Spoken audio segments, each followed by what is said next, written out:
Hey everyone, happy Tuesday. Welcome to TPUSA Live. I'm Jon Root, sitting next to Morgan Zegers. How are you? I'm good, John. How are you? Wow, Did you miss me? Oh, definitely missed you. A little finger flick? You're doing the finger guns because I know we got reloaded today. Well, and I'm staying strapped. I wore this for Paige because her show's on today. She's amazing. Mm-hmm. I was watching on her Instagram story. She's doing like some gun training. Well, yeah, so she trains people, but she also goes to training so that she can stay up on it for us. She does it for us. We love you, Paige. We're going to give some more love to Paige a little bit later, but we got to talk about Human Events Daily with our guy, Jack Posobiec, who's been in-house all week. Yeah, I just saw him, and it surprised me because I thought he was in D.C. I'm super out of the loop, but he's going to talk about some good stuff today, including the Maxwell trial, John. Of course. Jack's the guy to go to for everything Maxwell. Basically, any big trial, Jack Posobiec's probably the guy. Yeah, oh, this is my favorite, though. So Facebook, you know how they always fact-check me? Do they fact-check you? Of course. I get fact-checked all the time. They We're finally admitted in court that when they fact-check, it's just opinion. It's not fact. Shocking news, right? And then we got some more Kyle Rittenhouse news. Jack's going to break down how EA, the video game company, did you know about Electronic Arts? Is that what it stands for? Exactly. John teaches me all the sports things. Thank you, John. You should make a show about sports. I think I will, and I think it will air probably later today. That's what I'm thinking. Man, I cracked myself up. But what really interested me, the situation with the Christmas parade where the man got in a vehicle and plowed people over, they feel abandoned. I wonder why. Maybe it's because there's a race propaganda war going on right now in America. And they want to divide us. Maybe, and I don't even think I finished my thought with Electronic Arts. Uh-oh. Kyle Rittenhouse. Sports just really gets me going, I guess. He was trying to use his name to set up a gamer tag, and they didn't allow it. Just because he was using his name. He's on Instagram, though. I just followed him on Instagram. Oh, yeah. Follow me back, please. Kyle. Come on. Come on, man. Right after that, it's going to be a big contributor show. You got you, Isabel Brown, MAGA Hulk Stephen Davis, everybody on the couch for TPUSA Live. See, I already feel like I look really small on this couch, and then MAGA Hulk's going to sit right next to me, and I'm going to look like a 2-year-old. This is ridiculous. I can't wait to see that. And if that doesn't get you to tune in, I don't really know what will. But we're going to go over COVID-19 updates. We're going to play Word. Have you played that yet? I think so. I've played all the games. I like games on this couch. I'm not really usually a game player. I need some I'm a straightforward person. You got it here first. Unfiltered, conservative live content every single day of the week. I'm kind of happy because, listen, John, our generation needs to learn a lesson. And it's a hard lesson, but it's that politicians lie, okay? And so they're learning that lesson right now with the student loan forgiveness, the promises that were made, the promises that just were not kept, and so the tragedy, true. But our generation has to learn this lesson, and we're going to talk about it on the couch after we play Word, right? And we got to talk about CNN as well. Why? The crumbling news network, as I'm calling it now. Oh, that's a good one. It's going downhill. I am trademark. That's what I'm calling. But we talked about Paige Roux earlier. You got another episode of Reloaded. Yeah, she's going to talk about a bunch of stuff. I mean, she really covers the basics, the stuff that I need to learn, that you need to learn. I don't know if you knew this. Paige trains me. I go to her, her family's business. Paige trains me for like an hour every week or so, and she is fantastic. You guys got to see what she talks about in this episode. I'm inviting myself at some point. Yeah, you can. I'm in? Yeah. Is that okay with Paige? Oh, yeah. All right. I think Alex Clark wants to come and join us one day, too, because she hasn't done the gun stuff yet. Contributor party. And right after that, Breakaway, sports show. It's Tuesday. It's my favorite day of the week. What are you going to talk about? We're going to talk to Steve Weatherford. He won a Super Bowl with the New York Giants. He played with Eli Manning. I'm from New York. Do you know who Eli Manning is? Yes. He was a quarterback of the Giants. He beat Tom Brady. I know Tom Brady. Oh, yeah. One of the only quarterbacks. Gronk. There you go. Any other sports stars you want to bring up? I follow Gronk's girlfriend on Instagram. Wow, that's huge Boom. news. Sports. We're only giving you the biggest news, but we're going to talk about how America should almost look like a locker room, which might be an interesting thing for you to hear because you have people of so many different backgrounds, and all you're doing is coming together and competing for one common goal. You want to win a championship. Oh, that's it. And John. then right after that, so sweet. That was cute. And so, POPlitics. Right after that, right after a couple amazing shows, Reloaded and Breakaway, she's going to talk about a funny but stinky Tom Holland story. Tom Holland is... I love when you have to say what's on POPlitics. Man, that's funny. Yeah, some of the things I've had to say from the POPlitics script is like, what? Like, I never expected to say that at all. Wait, so it looks like Alex has her own CNN version. Creepy News Network. She's probably going to talk about that too. Yeah, we all got our own little version of CNN now. But coming up next, we got Human Events Daily with Jack Posobiec. We'll see you soon.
Ladies and gentlemen, welcome aboard today's edition of Human Events Daily. Today's top stories powered by Turning Point USA. Ghislaine Maxwell to call 35 witnesses in her defense. Next, Facebook has admitted in court that fact checks are really just opinions. Interesting. Next, EA Games has suspended Kyle Rittenhouse's online account for, get this, using his own name. And finally, a piece out of Waukesha, a human interest piece. Waukesha feels abandoned after the tragic parade attack. All of this and more ahead, Human Events Daily.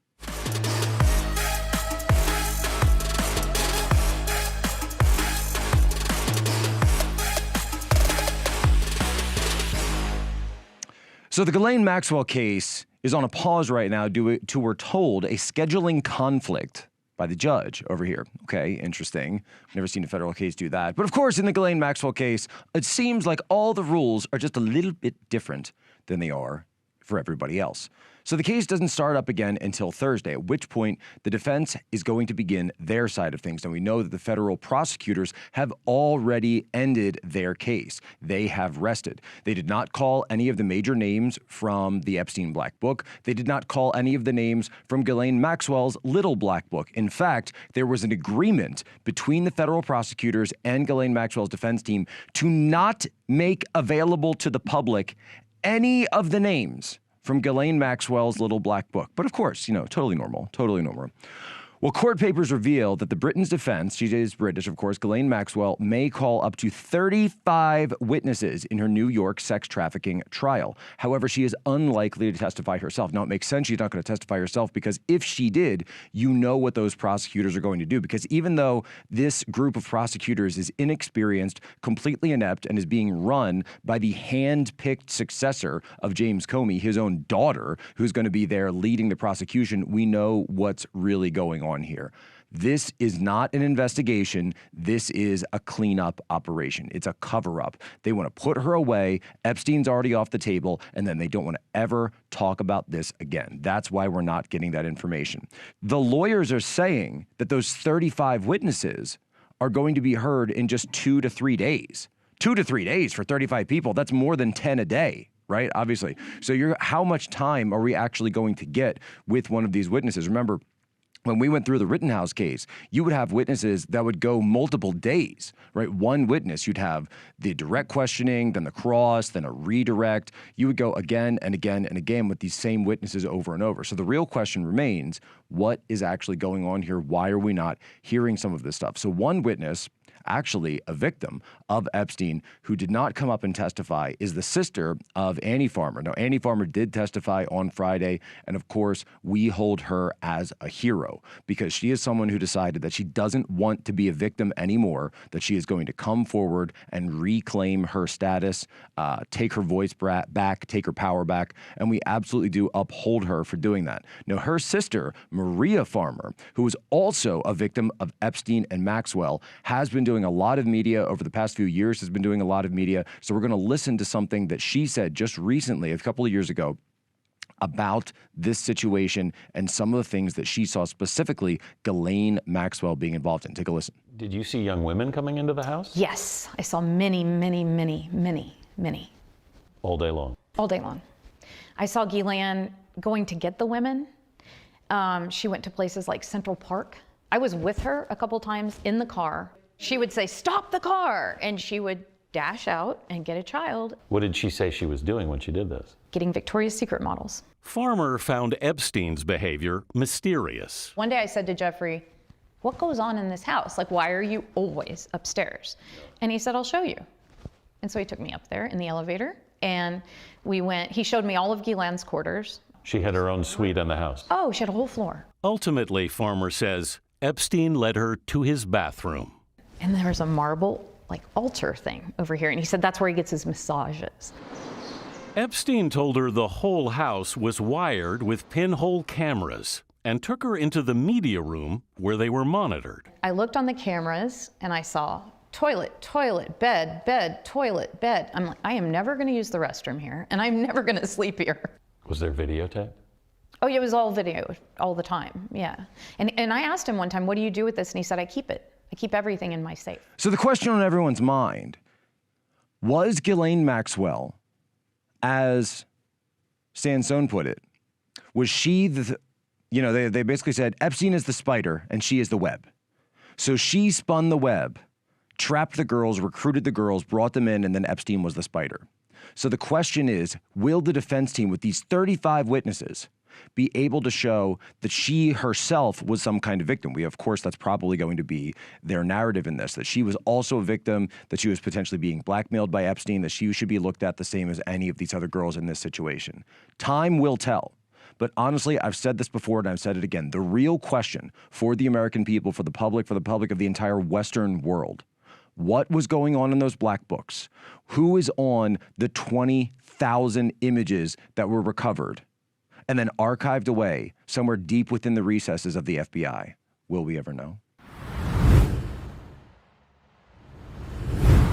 Well, Facebook is out today, and everybody loves Facebook, right? Who wouldn't love Facebook? The place where they decide what you're allowed to say, what causes you're allowed to support, who you're allowed to support, what memes you're allowed to post. And of course, you're allowed to have a vigorous, free expression, free discussion, free dialogue. That's what Facebook is all about. That's what social media is all about. And God bless our tech overlords, our great oligarchs there in the storied halls of Silicon Valley, sipping their mimosas, eating their avocado toast squares. Yes, we love them. We love all praise to our new tech oligarchs, right? Well, if you haven't been fact-checked at this point on Facebook or Instagram, which is, of course, owned and controlled by Facebook, if you haven't been fact-checked on there once, are you even trying at this point? Folks, you need to do a little bit harder. That's why it's time to man the lifeboats, go and establish your presence on Getter, GETTR.com. Go to Getter today. I've already established my presence there. I know that I'll be safe when that band hammer swings for me and for my family. Are you going to be safe? Are you prepared? Are you ready for when Zuckerberg, for when Dorsey's, the new minions that have kicked out Dorsey and now taken over the roost, they now rule the roost at Twitter, the wokies have taken over. Get your lifeboat ready. Get down, batten down the hatches. It's time to go together because the seas are about to get rough. But let's get into the story. So Facebook has now said in court that fact checks are just opinions. What does this mean? The bombshell, this is out of Breitbart. Alan Bukhari, the great Alan Bukhari, wrote this.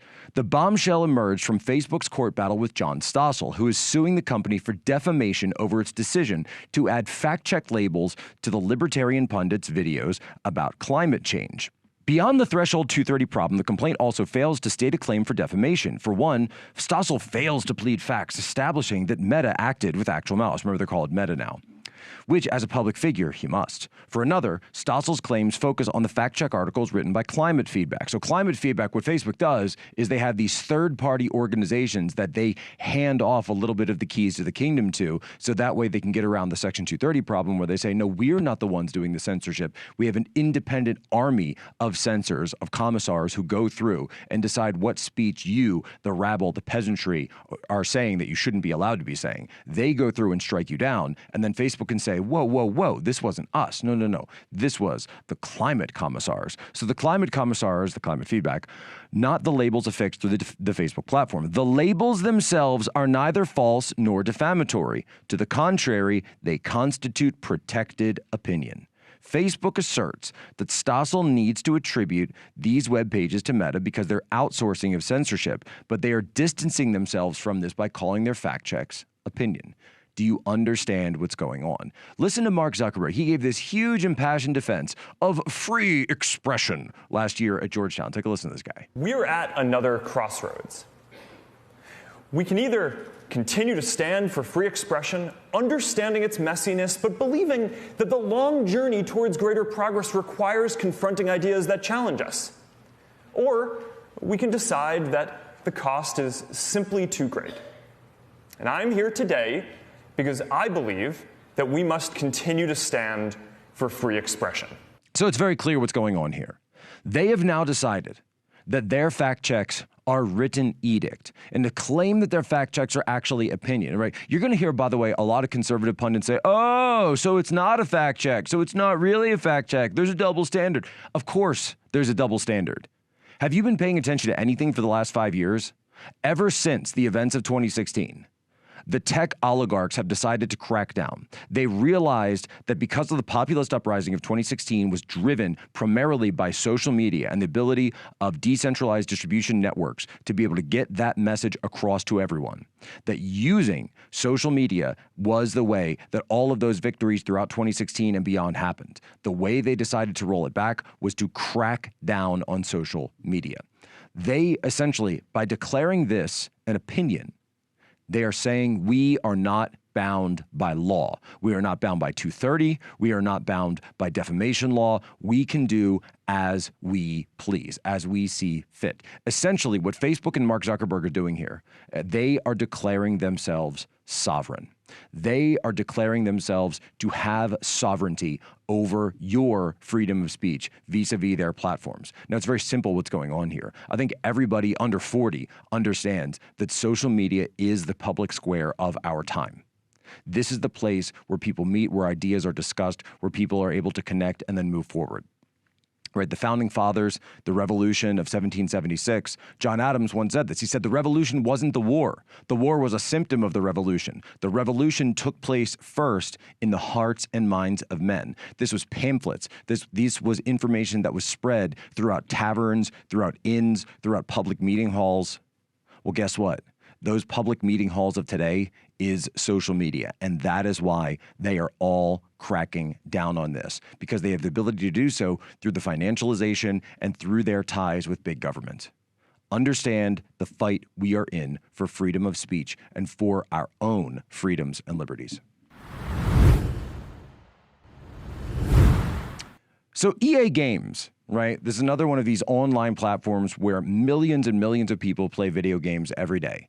They use to play online games. You can even have your profile up so that you can track your points, your scores, your awards, things you've unlocked across multiple games. Here's an interesting thing that just came down. Kyle Rittenhouse, who we interviewed on this program, who we at Human Events Daily were someone who we really carried the torch for this guy, because we weren't doing it necessarily just because we wanted to support Kyle Rittenhouse, but because we wanted to support the truth about what happened in that case, the truth about what happened that night in Kenosha, and the truth about what happened throughout all the entire summer of rage of 2020.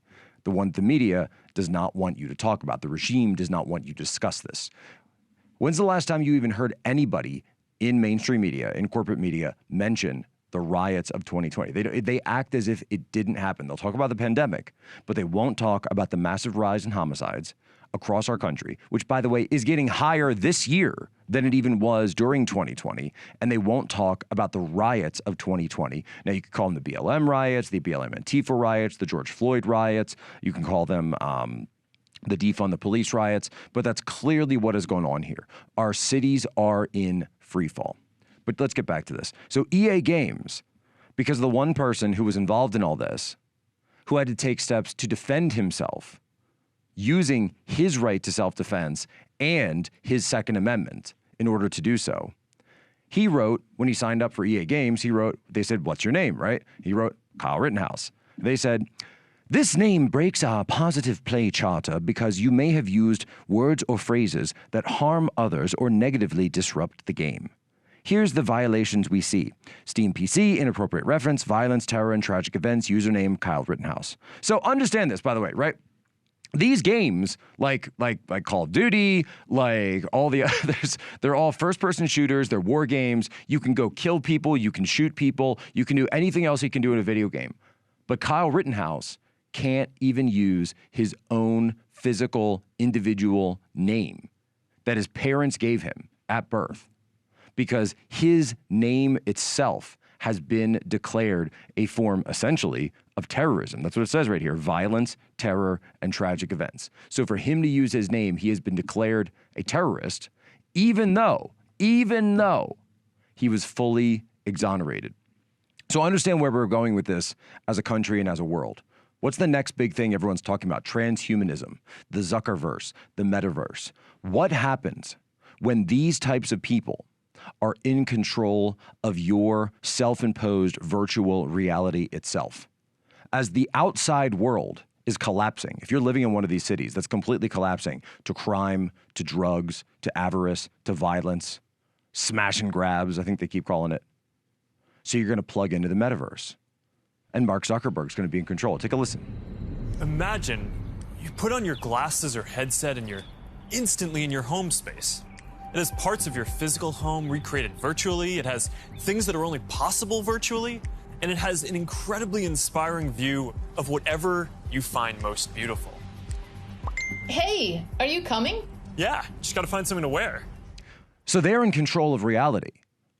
But then if they decide to label you personally, not because of anything that an outside independent judicial body, like a jury, the U.S. court system, the District Court of Kenosha, Judge Schrader, it doesn't matter to them. Because as we just talked about in the last segment, who has sovereignty? Not the justice system, not the government, not our society. They have power.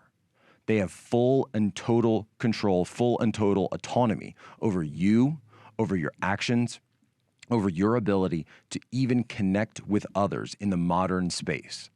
So understand where we're going with all of these things. You are no longer and of course this is going to be transferred over to Uber, to Uber Eats, PayPal, Venmo, all the payment processors, Square. We've seen this again and again and again. GoFundMe. You are not going to be able to participate in the modern world if they deem you problematic, if they label you, if they otherize you, if they atomize you. And that's exactly what they want to do. They want you to be disconnected from anything else that you could possibly use in the normal world because of your actions and your statements. And they want it to be an example to others. And this is why populists and conservatives need to get their act together when it comes to big tech. Now, look, you want to continue supporting Human Events Daily, continue to support the program. By the way, support yourselves, support your local community. Go to mypillow.com, use promo code POSO. You got the towels, you got the sheets, you got the toppers, you got the pillows, of course, the bed pillows, which are on sale right now, the dog pillows. Do not forget about Doggo. And one thing that my wife and I are doing, we've actually ordered some extra stuff from there. We're going to be using that to donate to our local parish so they can give it away to needy people in the community, right? And we've got the Bible pillows. That's a great way. There's a whole set of the Bible pillows. You can pass those stories on, our traditions on to our children. This is how you keep tradition alive. And thank you so much to MyPillow for making this available, making it available to the Human Events Daily audience. You go to mypillow.com, use promo code POSO. By the way, I'm told that as of today, what is it, December 14th, that you still have time to get your order in and it will arrive before Christmas. But we're getting a little bit close to the wire on that because we know that Secretary Buttigieg and the supply chain issues are all out there. But let's get into this next story because we're going to go back to Waukesha because as far as I can tell, Human Events Daily is the only program in America, probably in the entire Western world, that is still talking about the events of Waukesha. But at least the New York Post has gone in and they've done an incredible, really moving, and I highly encourage everyone, go to newyorkpost.com, read this by Dana Kennedy. And it's a human interest piece where they go in and they've interviewed people who were affected by the Waukesha massacre. The headline is, "Not Fitting the Narrative. Waukesha Feels Abandoned After Tragic Parade Attack." It starts, "For her whole life, 67-year-old Sharon Millard was so shy she used to ask her identical twin to go on dates in her place in high school.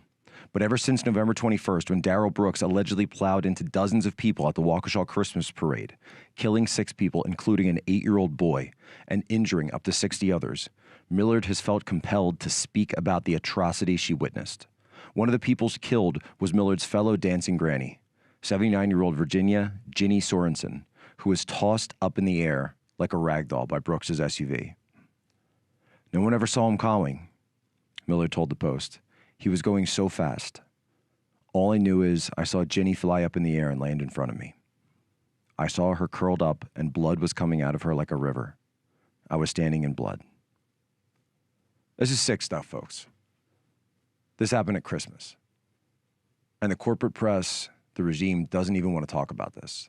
Local media just did a package on this as well. So go listen to how it's not only affected the victims, but now it's having secondary effects on the community itself. Listen to this. A complete opposite from the day of the parade. We were actually having one of our best Sundays ever because of the parade. Brandon was bartending that day when he stepped out to get some fresh air. Next thing I know, I see this car like exponentially moving at a faster rate.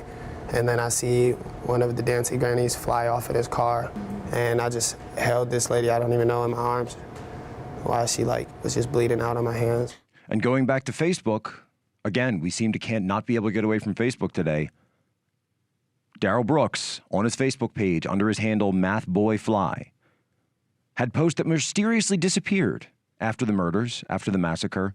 They showed that he praised Hitler, he backed Black Lives Matter, and he called for violence against white people. Specifically talked about knocking out old white people. And you can see that video. You can see him zigzagging through that crowd, the same way that we saw in the vehicular attacks on Christmas markets in 2016 in Europe. We know why corporate media is not talking about this. We know why the regime isn't talking about this. They want you in a state of anarcho-tyranny. People can do this in the streets, but you need to wear your mask while you're on an airplane and between bites. Well, that's all the time we have today for Human Events Daily. So I want to thank you for supporting us. Continue to support this podcast, support the show. Leave us your 5-star review. That actually really helps us out. And remember, be the influence agent. Our motto to you: be good, be brief, be gone. That's why we do the show. It's 25 minutes. We pack it all in. We give you analysis. We give you the commentary, and then you're done. And you can go about the rest of it. It's not 1 hour. It's not 2 hours. It's not 3 hours. It's 25 minutes. Where are you going to find that anywhere else? And we also do, of course, our famous moment of history every day. We work really hard to find ones that are relevant to everybody. Today, I wanted to talk about the Russian Revolution of 1905, December 1905. That is when this thing was going down. This was the original communist revolution. Thousands of workers, proletariat, and communists were uprising in Russia, in Moscow. Now, this was put down, but the question is, what did they learn and why weren't they stopped? Ladies and gentlemen, you have my permission to lay ashore.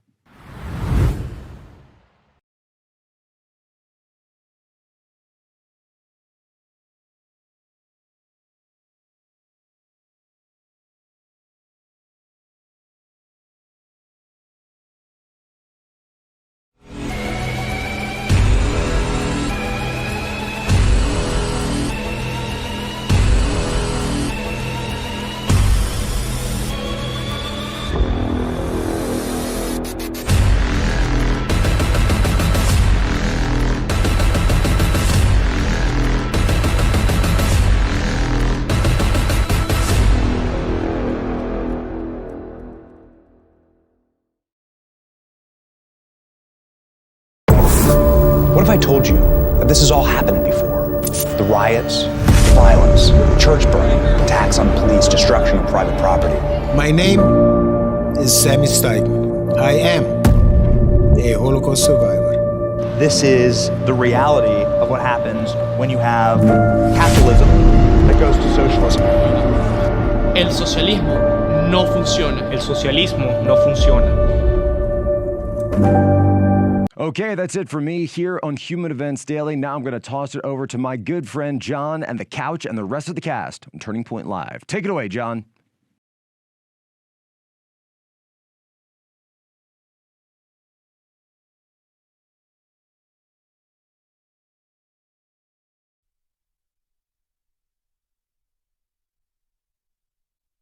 Hey, thanks, Jack. Hey, everyone. I'm your host, Jon Root. Welcome to TPUSA HQ in Phoenix, Arizona. We have a great episode for you today with some of your favorite contributors, so let's check out the rundown. First, climate alarmists are back at it again and more in the daily briefing. Next, COVID-19 updates, including what Elon Musk had to say about mandates. Then we'll play one of our favorite games, Word. And finally, we'll give you all the details about CNN, or as I like to call it, the crumbling news network, followed by promises made and promises not kept in one last thing. Let's get this party started. TPUSA Live from HQ starts now.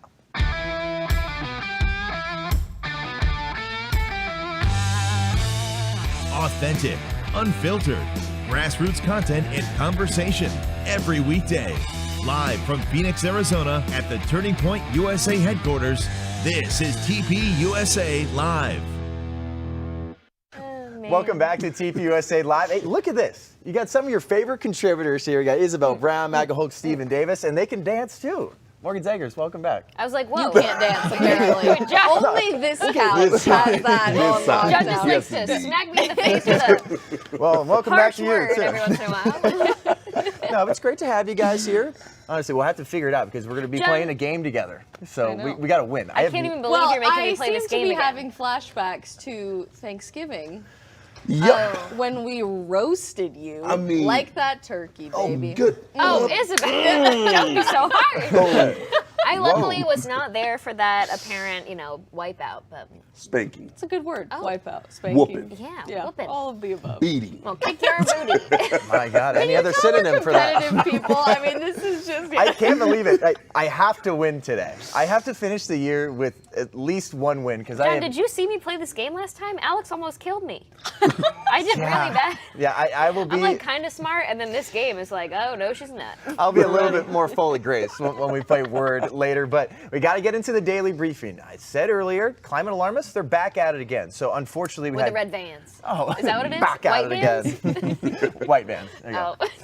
Nice job, Grandma. You're on a roll. This has been good. This is what you're getting when you're hanging out with your favorite contributor. Sorry. It's going to be spicy today. I have a good feeling But those about tornadoes obviously ripping through the Midwest there, and obviously it's so sad to see the devastation and keep it together, Terrible Morgan. transition. This is literally like in elementary school when they're talking about something really serious and you're over there across the classroom from your friend and you just can't stop laughing. Morgan, I just get feel it uncomfortable. together. Go grab the bathroom key and take a break. Guys, I just feel really uncomfortable because I was making a joke about the damn Daniel meme, and then you went right to the tornado. That's what we have to talk about. That's what we're doing. Yeah, very sad, obviously. It is. But you have people like President Biden. He's always going to be on the side of the climate alarmists. So he was saying, all I know is that the intensity of the weather across the board has some impact and a consequence of the warming of the planet and climate change. Something like this, I couldn't imagine being someone that got devastated by these tornadoes, and then you have the leader of the free world, not as free as it should be right now, saying that, maybe if you guys would have taken climate change a little bit more serious, you wouldn't have lost your house. Right. You wouldn't have had to deal with this devastation. It's more than a slap in the face. Yeah, I mean, that's what they do. Every time throughout history, you'll look when there's a moment of crisis or insecurity or just a feeling of being scared, they will prey on you. They will try and push their narrative. They've done it with climate change. They did it with COVID. They do it with school shootings every time. Every it's a single shame. time. And so this is very in line with their book, and it's very sad, but not unexpected. Never let a good crisis go to waste, they say. Exactly. And then President Biden, he went on to say that he's going to ask the Environmental Protection Agency reliable people to conduct an investigation. Of course. Great. Perfect. I really trust the government. Me too. Don't you? Don't you at this point in time, don't you just trust the government? I want to give them more of my money. Of course. And more of my freedom as well. Yeah, if someone can call Leonardo DiCaprio, that would be great too. If we can get him on the case, that would be perfect. And then, spend a few $1 million on an ad to scare the crap out of people, that will work great. Then fly him back on his private jet. I mean, it's working. And something else that it really irks me. I love 007. Oh, here we go, John. The gloves are coming off. Yes, indeed. Here we go. Daniel Craig is the greatest James Bond of all time. I agree. Number 2, Sean Connery. Agree. But they are trying to ruin 007 and James Bond legacy by saying, hey, James Bond, the director came out and said the replacement is, or actually the producer of the franchise came out and said that was Barbara Broccoli. What a name, too.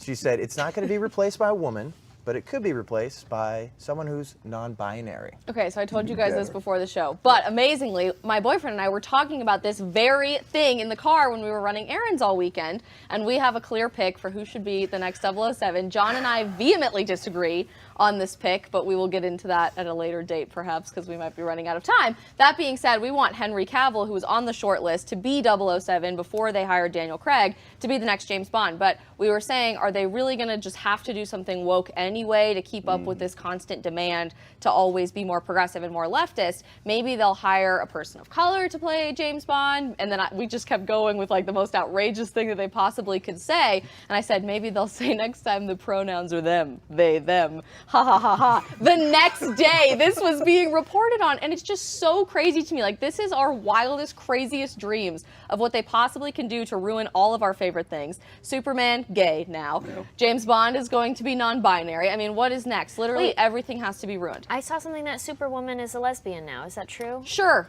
Why not? They can be whatever they want to be. I heard she has a girlfriend now. Maybe that's going to be on the next episode of TPUSA Live. All I gotta say is the non-binary James Bond, it's a no with the double O. But that Henry Cavill, That's an NO with a double O. Okay. Right. That's We where want we're your at. opinion We're on gonna this keep it going. soon. We're going to talk about COVID-19 updates and finish this chat in 90 seconds. We as conservatives have got to stop playing defense. We are going to get into an offensive mindset here at this conference.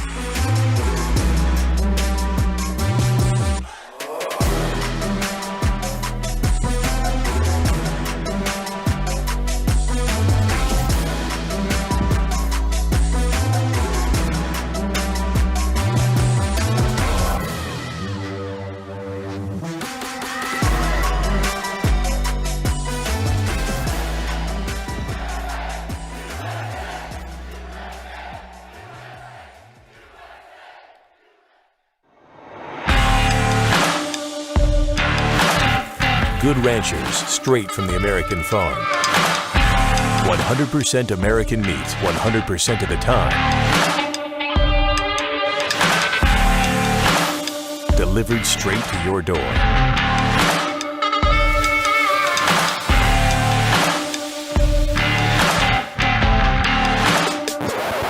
Wait, are those my Good Rancher steaks? I'll be taking these. Claim your 10 free bistro fillets with your next order with promo code TPUSA Live at goodranchers.com. Welcome back to TPUSA Live. You know what, Morgan, I'll start with you. What? Welcome to the show. Oh, hi, John. I'll start with you. I'll give you a little love. I didn't do that last time. I was like, please don't make me say what I just said.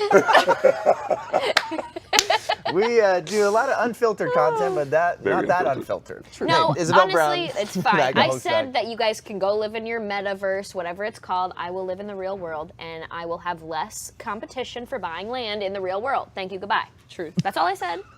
Mic drop. Is that radical? No. That's normal. That's I mean, you'd think normal, it is baby. not radical, but I guess now it is. What's your phrase? You got to give people the normalize to radicalize. Nice.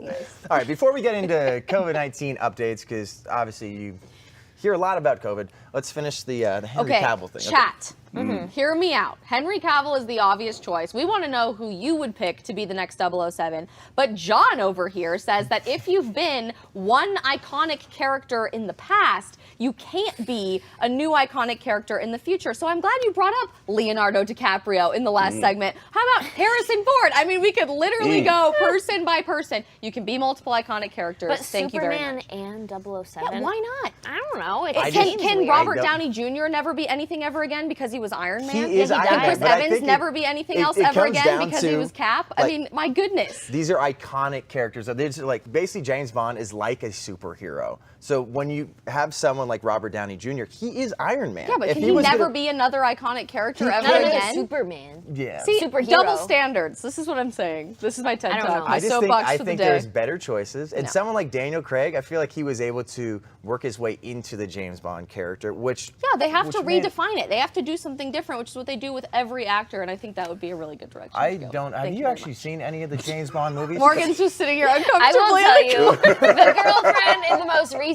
one, she was pretty. Yeah, she was. She was That's all I got. There's pretty girls in James Bond. I saw a scene where she's like laying on her side and she like does like a TikTok clock thing with the gun. I don't think and I you're was like, talking about the girlfriend. I think you're talking about the agent. Maybe. That was the agent. Sure, Isabel. Was it Ana de Armas? Because she was an agent, not the girlfriend. Okay, good. As we wrap this up, MAGA Hulk, I want to know who you think should be the next James Bond. I'm honestly on board with Isabel right here. Boom! Henry Cavill, he would be a synergy on this. Absolutely. You deserve to be on that couch. I'm kind of like, I don't want James be on Bond this and couch. Superman to be the same person, so I'm kind of with John. Yeah, whatever. Thank you. Honestly, though, I don't give The much weight rivalries to are it. When the person is right, the person is right. And when the virus is crazy, it's crazy. So let's talk about COVID now. Yeah. But someone I feel like has been a superhero for everyday Americans is Elon Musk. Amen. We love that. Time Person of the Year. So Time, when they pick a Person of the Year, sometimes it's not what you like. I think Elon Musk. More often than not. Yeah, I think it's not what you Yeah. I'm shocked. Yeah, obviously Dr. Fauci's been on the cover of Time magazine, but they always want to pick an individual that, get this, most shaped the previous 12 months. Guess who they picked last year President Joe Biden and VP Harris. Wait, you're kidding? No, They that's who they shared picked. it. Very socialist. It wasn't like Yep. Joe Rogan. No. I feel like he would be good. They explained it by saying they changed the American story. They showed that the forces of empathy are greater than the furies of division for sharing a vision of healing in a grieving world. I hope that person calling is people very terrorists is healing. There's nothing that says healing. Nature is healing. Yes. And the reason we bring this up too is obviously we're going to get into this video in just a second, but before Elon Musk, what he had to say about mandates when they sat down with him and say, hey, you're the person of the year. Let's get into everything. So the athlete of the year, Simone Biles. So you become an athlete of the year if you quit on your team when you need it the most. John, Yes, I will. This is a controversial topic at TPUSA. He is very true right there. Okay. I know that was a controversial one. That was aggressive, though. And then Heroes of the Year, they honored the scientists who developed the COVID-19 vaccine. It works great. So Elon Musk, what we're saying there. So obviously the CEO of Tesla, and probably the only electric cars that I like out there. Exactly. He sat Actually, down they're cool. and had a little chat. Obviously, he talked a little bit more about, hey, you became the most wealthy man on the planet. He overtook Amazon's Jeff Bezos. He has more than $300 billion with a B. That'd be nice. But when he sat down to talk about forced vaccinations, this is what he had to say. Are you vaccinated, if I Yes. may ask? Yeah. I mean, I'm very pro-vaccination. I believe the science is unequivocal. Yeah. I treat it to that effect. But by the same token, I am against forcing people to be vaccinated. You know, I think this is just not something we should do in America. I think we should encourage people to be vaccinated, strongly try to convince them to be vaccinated, but not force them to be vaccinated, or for example, force them to get vaccinated or get fired. And that's a conversation we have all the time. It's like, hey, I'm vaccinated myself. I feel like that is always a great place to start. Like, hey, from someone that is vaccinated, Elon Musk saying, I don't think we should force this on people. People should have these freedoms. And I think Elon Musk has stood up for those freedoms. And it's like, well, you can agree or disagree with how much they push it. Because I think there can be a sense of we should stop forcing it on people and stop shaming people as well. But what was your reaction to this video? I really loved it. I love the fact that he actually stood up for the American way. And the American way is, hey, you do whatever it is that you want to do. If you want to go and take the vaccine, go and take the vaccine. I don't personally want to take it. If this person wants to take it, that's the American way. That's the way it should be. So the fact that he stood up and said, hey, I'm pro-vaccine. I am pro-vaccine, but I don't believe that it should be forced on the American people. Pro-vaccine, but pro-freedom. Absolutely. That's what you got to no better. Well, I think it's impossible to argue with the fact that he's an incredibly intelligent individual, right? I think often the narrative, especially from the mainstream media, with people that they would now define as anti-vax, because the dictionary changed the definition, very fun, is that they're just stupid, they don't know what they're talking about, they haven't done the research. So to see someone who is so exceptional in our society and who's truly a genius by any sense of the word start to say, you know, people can figure this out for themselves. Like, you don't have to be a literal rocket scientist. You don't have to start SpaceX. You don't have to be the CEO of Tesla. You can figure this out too. That's such a good point. I really, because they always try and delegitimize us. They'll call whoever it is evil or dumb or whatever, but that's really, you can't do that with Well, and Elon he's been a Musk. skeptic from the beginning too. At first he had some issues with the rapid tests and whether or not those were accurate, and that blew up the internet a long time ago. And he's been asking around to everybody that he can think of about these vaccine mandates. Are they going to work? Are they not? How effective is the vaccine? He did a lot of research before making that decision himself, and now I think is really encouraging other people to do that too. Well, that's what I kind of like about Elon Musk. He's uncorruptible. You know what I mean? Yes. They can't control him. He's not like a Bill Gates where it's like, okay, you're working with the Clintons, you've done stuff. Like, there's all these connections with the elites and with Jeffrey Epstein and the planes. What is going on behind the curtain? But I feel like Americans trust Elon Musk in the same way that they trust like a Joe Rogan, because they feel like they're getting the raw version of him. And same thing, I don't know if you guys have ever gotten this, but I get a lot of accusations from liberals and people on the left that are like, oh, so you liked the vaccine when Trump was in office, but now you're against it. And I'm like, no. I mean, I was very happy that the vaccine came around because some people need it. Some people are at risk. I'm not, but I'm glad for those people that are at risk that they have it, like my grandparents and people that would benefit from taking the risk of taking a vaccine. And I don't know why they have to do this to us, because it could just be so simple of a conversation, but it's a shame that we've gotten to this place now. Well, and now that is considered like a radical anti-vaxxer position. When we were growing up, anti-vaxxers were like super granola people who lived in Seattle and thought vaccines vaccines caused autism, and everybody said, oh, no, that's not real, that's being an anti-vaxxer.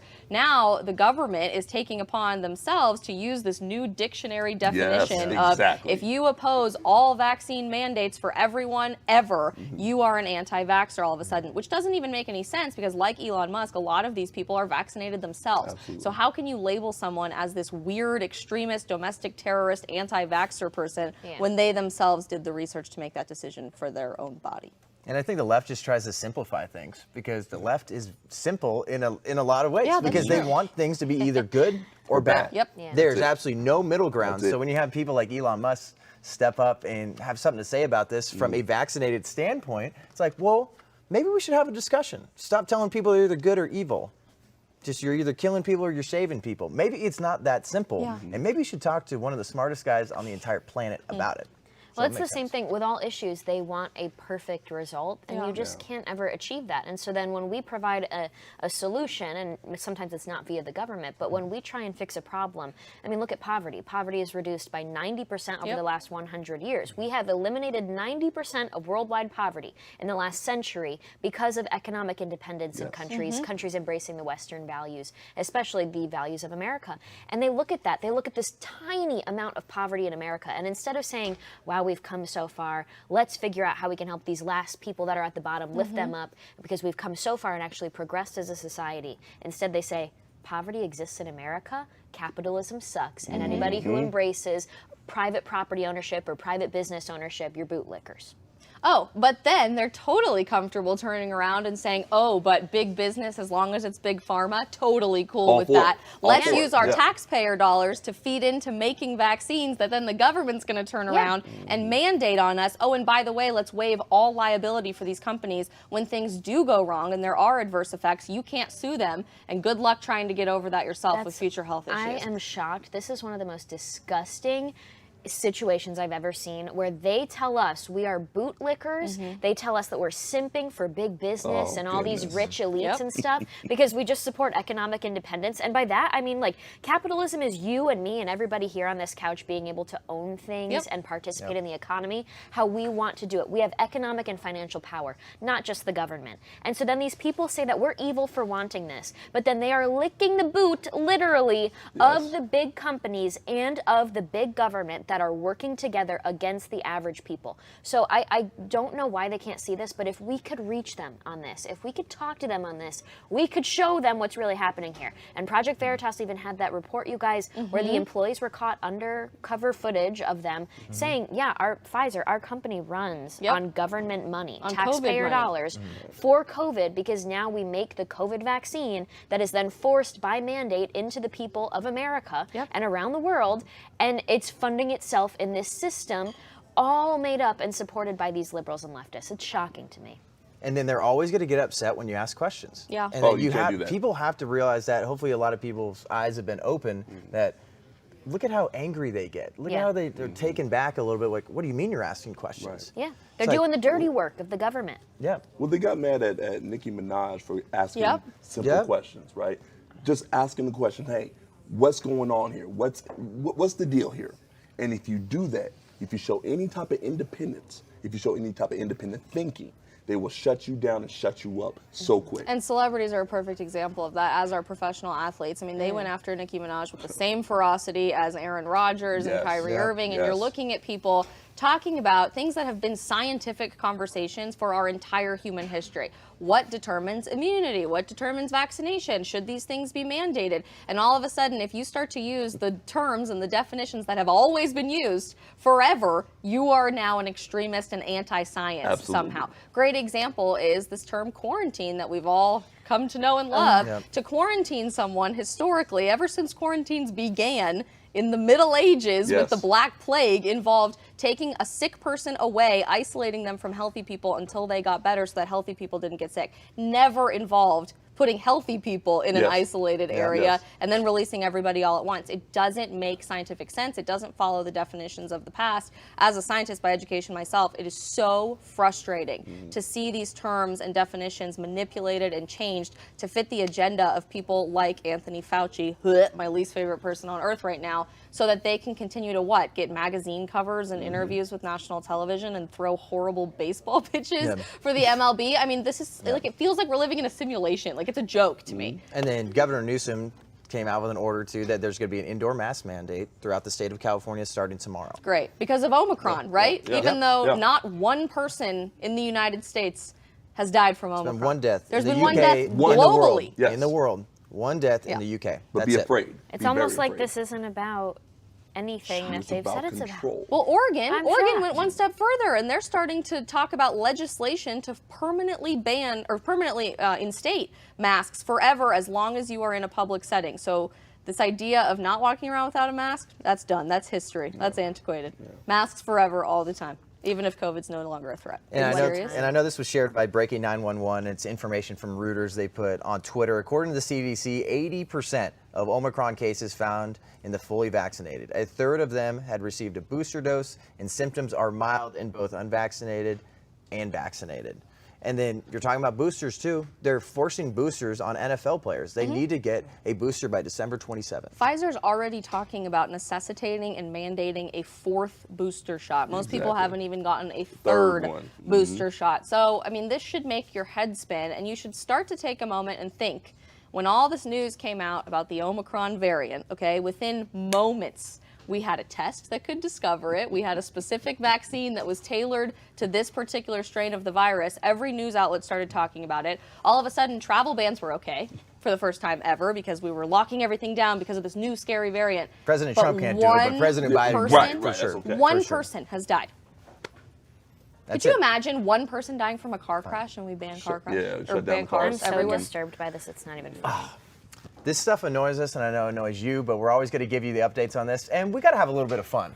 Morgan and I are going to try to beat these two. Word in 90 seconds. John.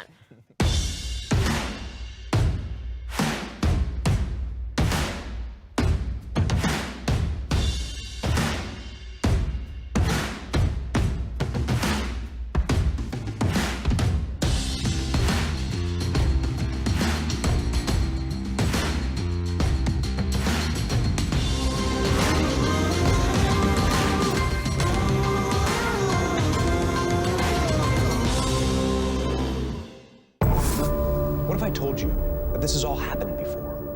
The riots, violence, church burning, attacks on police, destruction of private property. My name is Sammy Strikeman. I am a Holocaust survivor.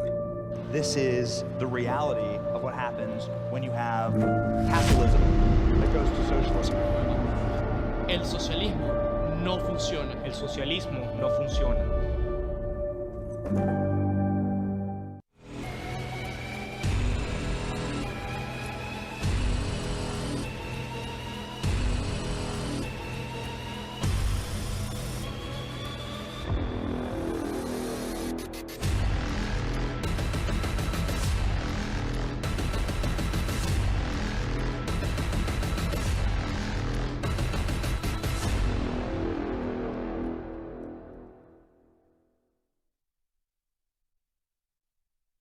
Welcome back to TPUSA Live. Morgan Zegers, Isabel Brown, Steven MAGA Hulk Davis. Let's go. We're going to play Word. And I need to get a win once again. If you didn't hear earlier in the show, John. I have never won a game on this show. Ever? Like any game? Any game. Okay, that's actually pretty bad. Why did you partner We're with gonna me? keep that going. This We're gonna is keep not that going great. for I'm one you. of the most competitive people, and Well. it just irks me that I don't get a win. Some people just have a hard time losing, John. It's So just And some people have a hard time winning. Yeah. I mean, it's tough. It's definitely tough to get that win. But I think today could be the day. I got you, Johnny. All right, Okay, so what we're remind going to do us is of call the it rules. Word. It's similar to catchphrase, kind of like fishbowl. What you do is you pick up this card, and without saying what is on the card, the word or the phrase or the name, because you're going to understand, we got a little theme going on here. You got a 30-second round. Try to get as many as you can, And we're going to start with you two first. Okay. Wait, so can we only give them one word description, or can we explain No, you can it? explain. Well, it. didn't you limit me to a word last time? That's why I was so That's where we get to. Towards the end of the that's the segment. last one. Okay. Oh, yeah. That was a tough one. That's when Alex almost murdered me. And then we're going to do one. Actually, we'll do 1 minute. That was Alex's not partner. 36. Okay. 1 minute Give us some total? time. Sweet. Okay. So All you right. gave Steven the clues. You ready? 3, Yes, do it. 2. Wait, I'm holding it up, or he's holding it up? So you're going to give him the clues. Oh, so then you hold it Oh. up. Wait. Wait. I'm You hold it up to your boom, head. okay. Yeah, okay, good. This is funny. You. What's your screen MAGA. name? Yep. Keep going, keep going. MAGA hole. There you go, good. There you go. Easy. That was easy. The person who hosts Human Events Daily. Jack Vasobi. Yes, good. good. I was like, Lord have mercy. Wait, I'm The not gonna holiday do we are about to celebrate. Christmas. Yes. That's pretty good. The seems person easy. who hosts a show with the Daily Wire, she used to work here. Candace Owens. Yes. All right. One of our 10 contributors who's a seconds. lawyer. And she's got brown hair, and she lives on the East Coast, and she flies in every once in a while. She's on Newsmax a lot. Yeah. There's a lot of options for that. Okay. She was on The Apprentice. Uh-huh. You don't know? No. One of us who's a contributor, she's a little older than me and Morgan. Oh, Aaron.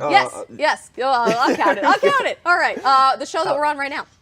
TPUSA. 3, 2, Live. 1. Boom. All right. How many did you get? All right, let's count. That was impressive, actually. John, we can keep a butt here. Here we go. Here we 3, go. 4, 5, I don't know, 6. actually. All I right, take they that get back. 6. I don't And like to then be too Morgan, confident. scoot a little bit closer. We'll get you in the John. shot. We'll get you in the Please. shot. Here we go.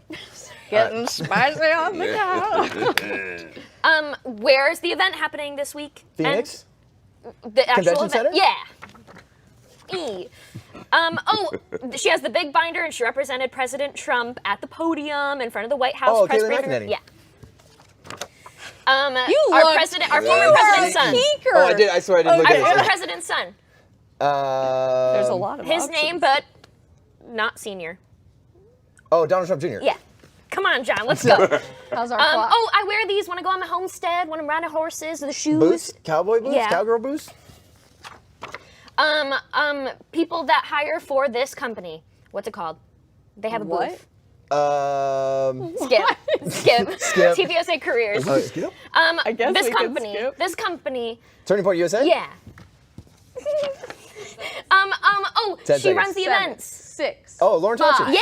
4, 3, Oh, Let's go. 2, Let's go. 1. I don't know. Nah. Party? How do I describe a party? Something I don't go to. All right. So I didn't get one of You these ready? CVUSA Yes, you careers. We're tied. I did We not gotta get I didn't know so how to describe let's see. that. 1, 2, 3, 4, 5, and we're tied. Ties aren't wins, John. Let's We'll go. get Yeah, it. now This that is we- this is good. All right, Okay. you ready? Let's do it. Wait, are we going? Okay, 3, ready? 2, 1, go. Contribute here at TPUSA. She shoot. Pass. Skip. No. Is what we are. Contributors. Another one. Influencers. Yes. Okay. SAS. Who comes to SAS? Students. Yes. Ooh, good one. Very nice. He named me. Who comes to that? Mago. Oh, I don't know who gave you this name. Shoot. actually. He did? Yes. I actually didn't know that. Cheater. Pass. Okay. Wait, take 2 of those out. POPlitics. Alex Clark. Yes. Pop culture. Okay, go. They love do a what's on lot her of for. singing. They do a lot of a lot of singing at this particular event. Country music singers? Artists? It's where they do the musical bands, things of that nature. Putting it on her At for. they go Somebody's to Festival. grab Music this. festival. what's another word for that? Concert. Yes. Okay. 5 seconds. 5 Rah, seconds. nationalism. 3, We're all about 2, it. Patriotism. Yes. Yeah. Nice. Boom. Okay. All right, how many did you get? did we get? I have to take 2 out from what we had. 11 total. You got 11? All right. John, this is We where I have don't 2 do so left. well with Here the we go. descriptions. All right, we're Wait, gonna so do it. I'm gonna. What am I gonna do? So what that. we're Oh, gonna you're do is- gonna hold it. Oh, so you hold you it put up those for me. there, and then you put this on your forehead, just God. like. I'm Isabel not putting it Brown. on my forehead. I need a screen grab of you with that on your forehead, because that was hilarious. That's how the game works. 3, 2, 1. Country artist that's coming to America Fest. Dustin Lynch. Yes. Oh, cool. Where are we right now? Turning Point headquarters. But what? Arizona, Phoenix. Yes. Oh yeah. Also, where are we? So Phoenix is where? This is so rigged. Arizona. There we go. Trying so hard to give him a W. CEO, founder, Turning Point. Charlie Kirk. Erica Kirk. Kidding. The biggest television star in conservative news. Oh, Tucker Carlson? Yeah. Duh. What kind of concerts are we going to have? Country. Country music. Yes. There you go. Come on. And then you make these. Flags. American flags. Yes. And then upside down, but things you don't go to. Parties. Yes. Oh, this is so real. Should we just keep going? Yeah, and then, No, we already did it. You can't get more points for cards you've already we done. cut that one off. My word. We're going to cut that one off. And Well, I'm just saying, that was way, pretty we good. balled out in that round. That was pretty good. John, are we good or what? I don't even want to talk It's to you. because John and I work out together, so that's why we're like pretty killers either. 4, 5, 6, 7, We're 8. messing up. How are ya? Congratulations on your Okay. first and only win on How's that feel? TPUSA Oh Live. my gosh. You'll never experience Do we have it more again. rounds? We or how could does it call work? it, but we do have a few minutes left. We could do We one don't round. have more cards. What we could do is use the same cards, but you give a one-word clue. Oh. That sounds fun. But we already know what the answers are. But that's what makes it All difficult. right, try it. All right, we'll do it real quick. So we got 3 minutes. There we go. That's what makes it Okay. not fun. Okay.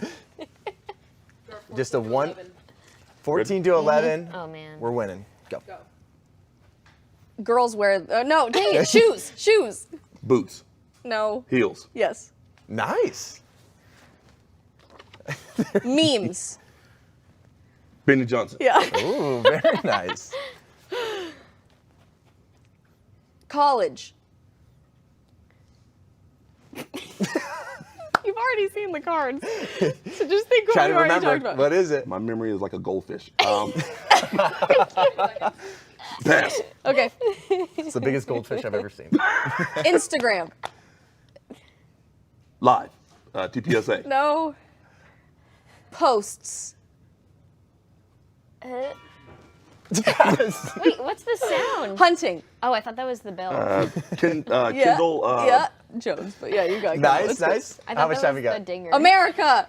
Fest. No. Party. 5, No. 4, Live. No. 3, You're not getting Patriotism. 2, Yes. 1. There we go. Let's go. All right, we're gonna have to do that quick. All How right. many did you get them? John, we have to do just one. So Well, that 15? four. We got 4. So what's the score right now? 15 to 12. No, Shoot. 14. Oh, 15, 14. well, we just got to now get one. they're All right, gonna 1 Okay, minute on the okay. clock.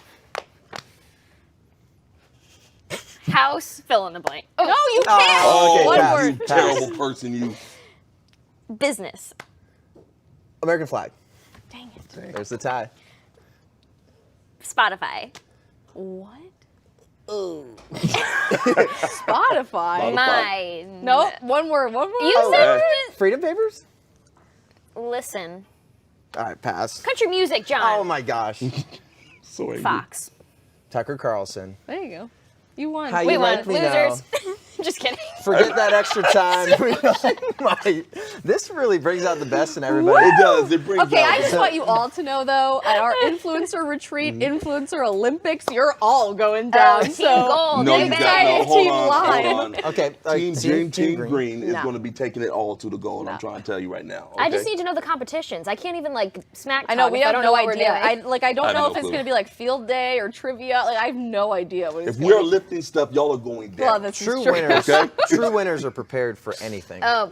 You don't have to tell me what we're goodness. getting Wasn't this, into. I'm sorry, whether the it's first mental, time you've physical, won or anything spiritual. on this show? But he's a true winner, Isabel. He's No, a he's true popping winner. his collar and whatnot. Goodness gracious. It feels good, doesn't it? This feels so good. I have never won on this show. It's the first time. I can't tell you how stressed I was big because I dub. thought I was going to lose it for John. I'm sweating.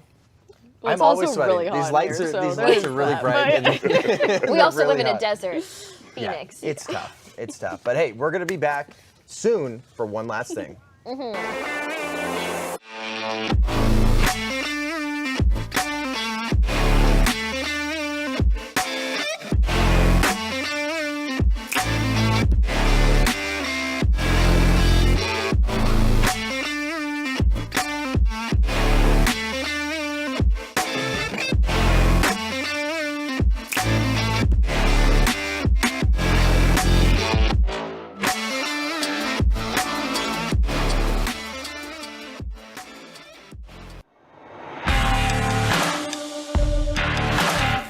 Good Ranchers, straight from the American farm. 100% American meat, 100% of the time. Delivered straight to your door.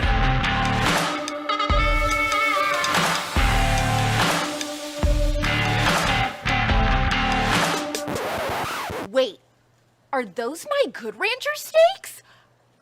I'll be taking these.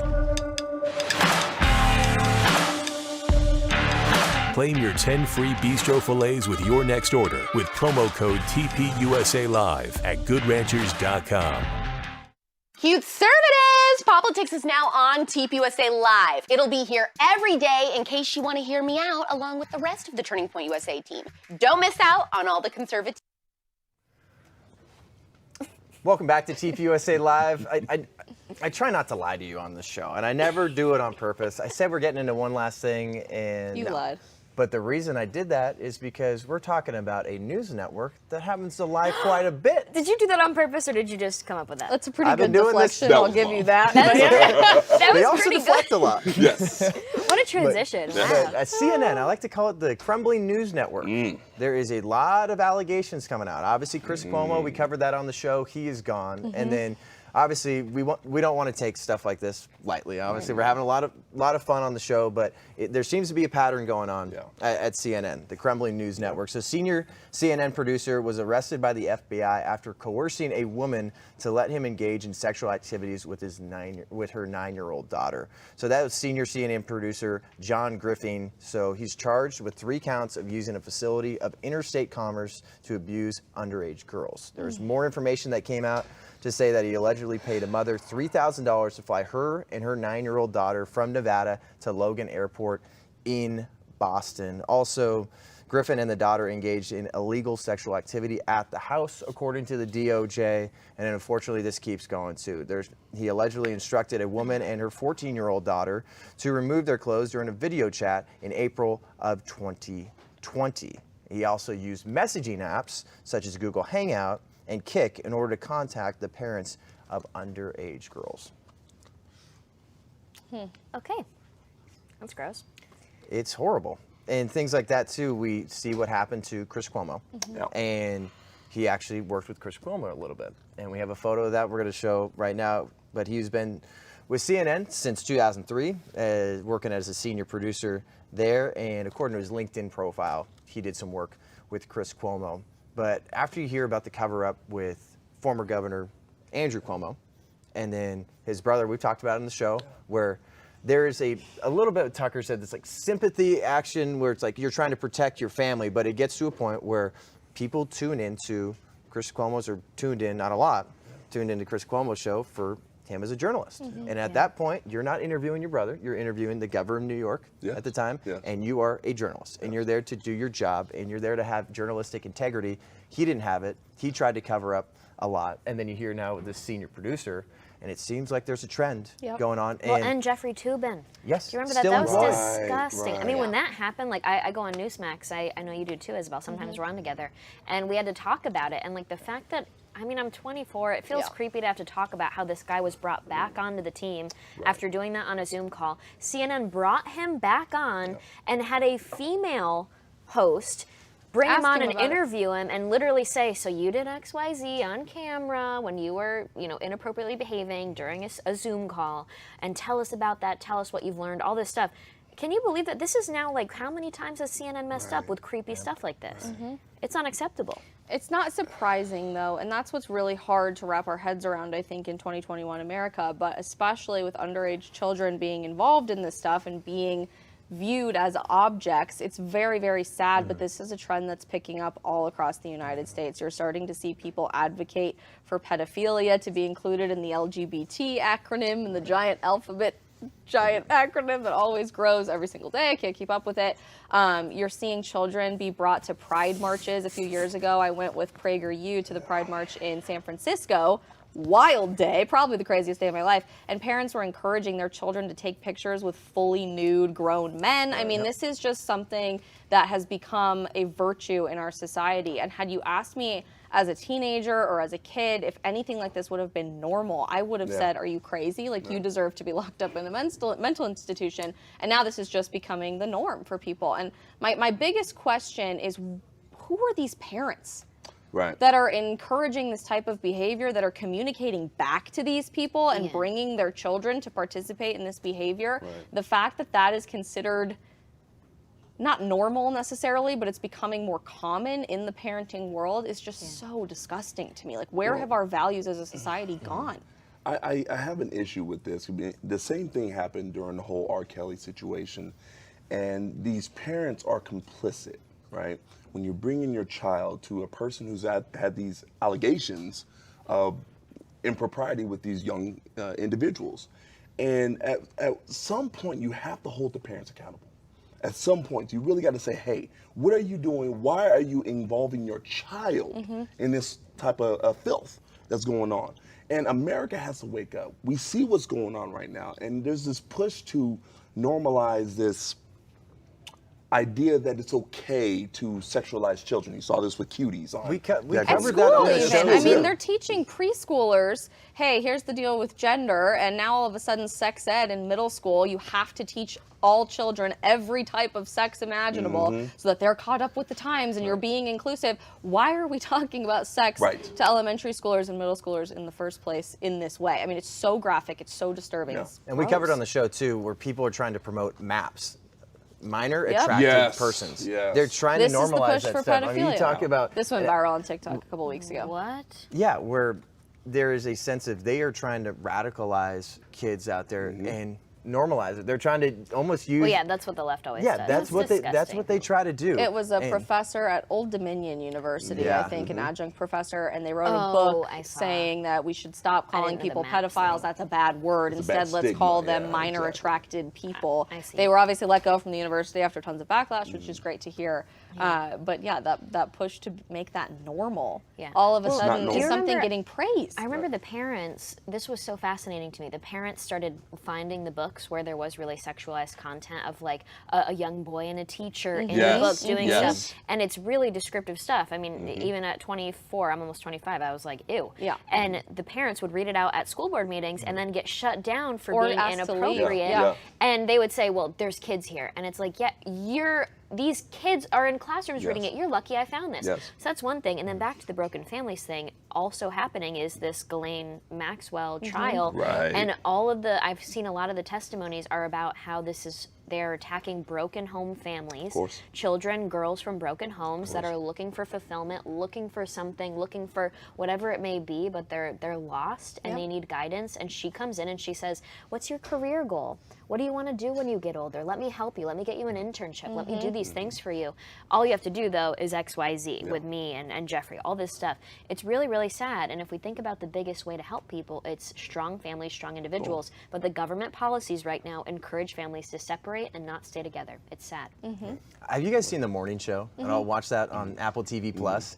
Watching that show, and then obviously there's a lot of like sexual allegations and stuff that Steve Carell's character gets into there, and it just makes me think of what's going on here at CNN. It turns into like, I don't know, and obviously these are just allegations. We're going to find out the truth about all this, but it seems to be like there is a culture going on at a place like this, and that's something that's brought up in The Morning Show is, have we created a culture that has made this acceptable? Where I think when you're talking about parents need to be held accountable, I think as men, I hear stuff like this and it pisses me off. Because men, we 100%, this guy needs to be held accountable, and the fact that he's even thinking about this, engaging in any of this whatsoever at all with those kind of intentions, men have gone downhill in a lot of ways. You talk about it, and he could face up to 10 years in prison and maybe up to life sentence for each count. And I hope that if it comes out and this is real, he deserves every bit of probably that more. sentence. Well, and they get handed some justice in prison, don't they? I mean, don't prisoners go after people that go after kids? There's a lot of prison justice when it comes to this sort of situation, and rightly so. And that should tell you everything you need to know about how depraved and disgusting this type of behavior is when the most violent criminals among us say, you know what, that's the worst of the worst. Yeah, it is. But the radical woke left. The radical woke left wants to normalize it and blow it up on TikTok. You got it. Yeah, and they wonder why this world is going downhill. They wonder. And then CNN, they don't have to wonder anymore why their viewership is going downhill. You already had your primetime host, Chris Cuomo. He's gone. And then, who are you going to fill in? Tubin? The guy. Well, what's funny is whenever Toobin tries to do? call someone, he like called Kyle Rittenhouse dumb, and people were like, "Is Jeffrey Toobin calling this guy dumb?" Yeah, like this is and so he has no Right. credibility anymore. So even with their backbench, like Jeffrey Toobin, they can't have credibility in their claims anymore because nobody trusts and believes them. Nope. And then Howard Stern, he did not mince his words. I know he said, people don't watch CNN. Who the hell is going to pay for CNN Plus?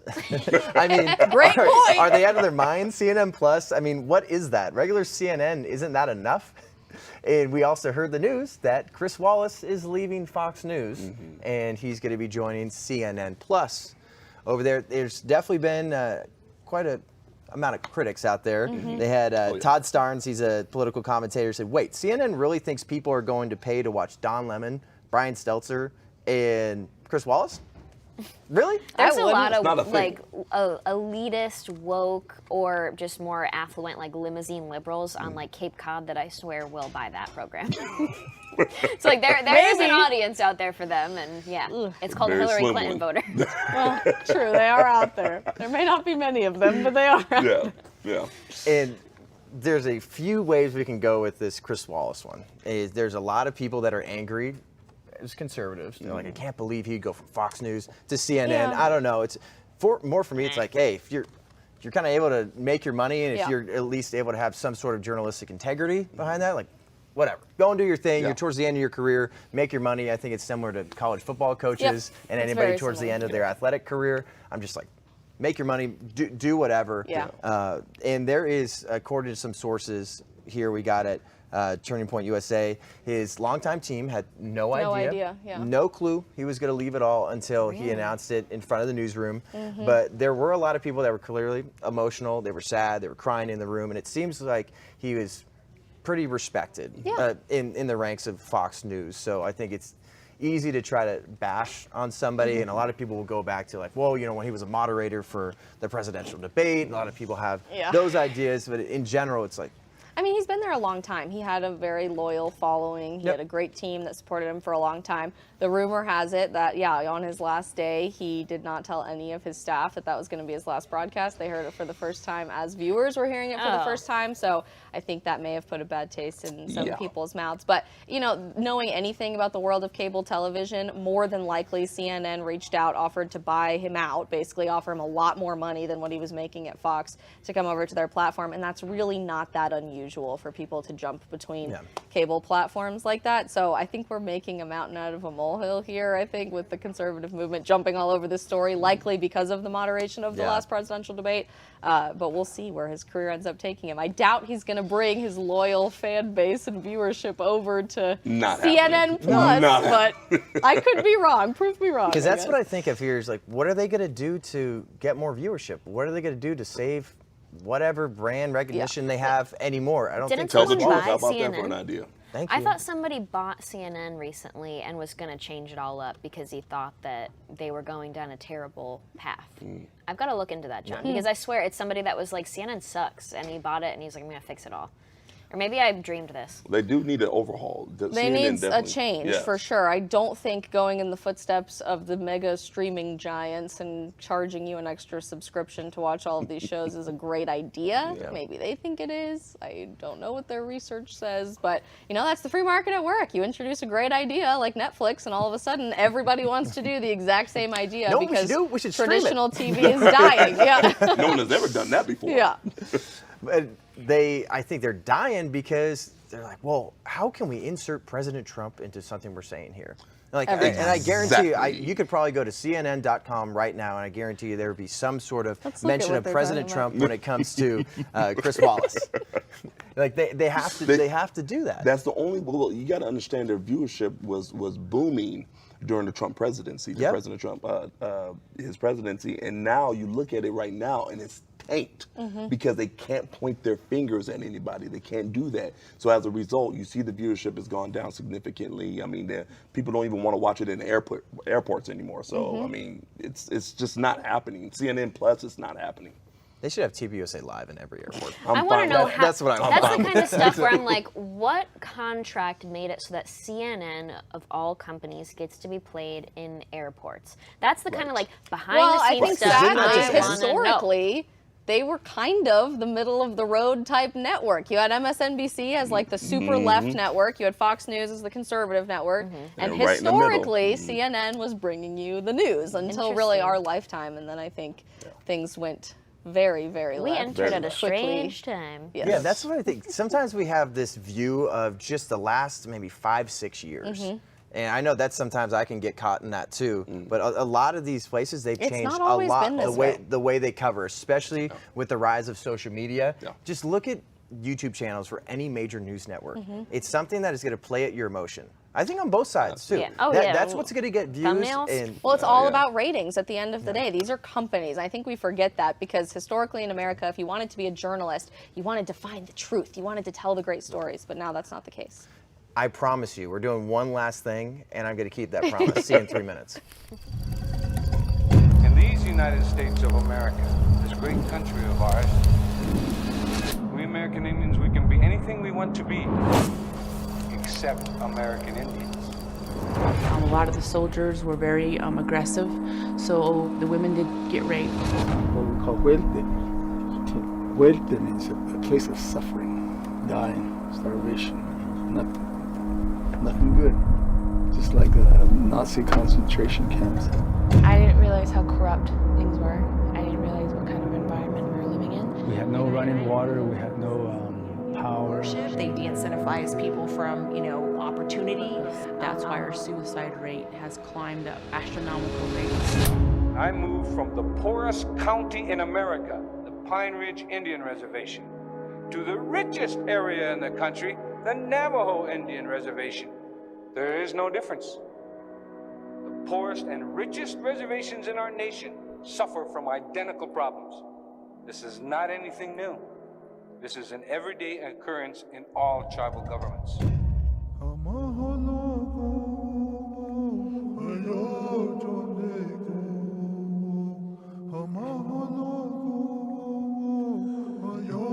So my life and my tale and my truth has been to fight socialism. And I'm hoping that I can wake up as many Navajos as I can to tell them that you can do this. Yeah, even if I have to fight you to save you. And I think that's what I'm also projecting to my people. Even though they are so harsh on social media and they completely hammer at me, I tell them, I'll be here even if I have to fight you to save you.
Welcome back to TPUSA Live. We got time for one last thing. We got Morgan Zegers, Isabel Brown, Stephen Davis, also known as MAGA Hulk. You might have known that. I can't believe that Benny Johnson gave you that name. I did not know that until literally right now. Absolutely. Can you give us that story before we get into that? Well, break a little bread. I went to a rally and he saw me. He said, "Hey, you mind if I interview you?" I said, "Absolutely." He said, "MAGA Hulk." I said, "Yes, sir." And from that moment on, Sir Benny Johnson, I'll take it. I've been knighted. Fantastic. That's amazing. Yeah, I didn't know that at all. But I told you before the break that I promised you that we were going to get to one last thing. And when I promise you something, I make it happen. But the thing with this administration is they can promise stuff. So sweet. They don't make it happen. Thanks, Morgan. Thank you so much. Sorry. I'm a promise keeper. We are on one today. All We love an honest man. But Press Secretary Jen Psaki, she announced yesterday, keep it together, Morgan Zegers. She confirmed reports that the Biden administration will not extend student loan relief. At the end of January 31st, 2022, it's over. Anybody shocked by that? One person? We have to pay for our debt? I can't believe it. What tarnation? Oh, man. Who told you? Can I tell you how much it hurt? So I started my flag business in college. I learned on YouTube how to make wooden flags and started selling them, paid off my debt, my student loan debt, like tens of thousands of dollars. And I do that, and now it's a family business that I run. So under President Biden, the cost of wood is very expensive, so I've been dealing with that. And I mean, like, a slab of wood that was $80 is now $120. So that really increases the cost of the flags. So I go on Newsmax, and they're asking me about the inflation and the cost of wood. And then they go, and Morgan, we're going to talk about how President Biden is preparing to cancel student loan debt. And I'm just like, really? Thrilling. That's exciting. So I can't wait to have these people have to face the consequences of their own actions and own decisions. I'm sorry, but you got to deal with it. That's not to say that the cost of college isn't out of control, because it is. And I think we all can agree on that. They seem to think that conservatives are like, drive up the cost, charge more for that tuition bill. No one is saying that ever. And in fact, it's policies of big government and the government bailing out colleges that is continuing to let this happen with these student loan packages. It's insane. So it's the government? Make better choices at the end of the day. $40,000 a year to get indoctrinated? I mean, but really though, like, I faced that at 18 years old. I was enrolled to go to a school in liberal elite California where I was going to pay $250,000 to go to school. Where were you going to go? Santa Clara University. And I had a dorm room and I had a class schedule and everything.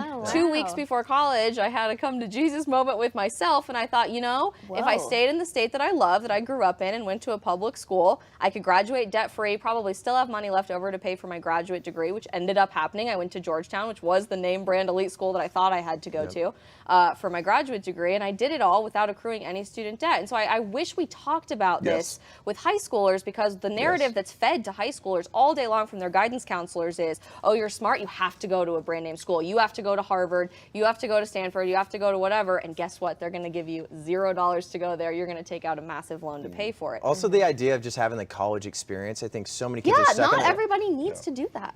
People, they look at Barstool and they're going to share all these fun videos, and it's like, you need to be a part of a fraternity or sorority, and this is what you need to do for these 4 or 5 years of your life. For people like me, I'll take a little victory lap, hang out at school a little bit longer, but they want you to think that, hey, this is what you have to do. You have to have that piece of paper. You have to have it in order to get the job that you want, in order to really look back, and everyone talks about their college experience, but that is totally changing. It's BS, I have a big problem with the fact that people think that when it comes to self-accountability and responsibility, that doesn't apply to them when it comes to school loans, right? When it comes to college, oh no, I shouldn't have to pay for that. I shouldn't have to pay for that, even though I took out a loan to pay for this school to be able to have this You're education. An adult. You're an adult, absolutely.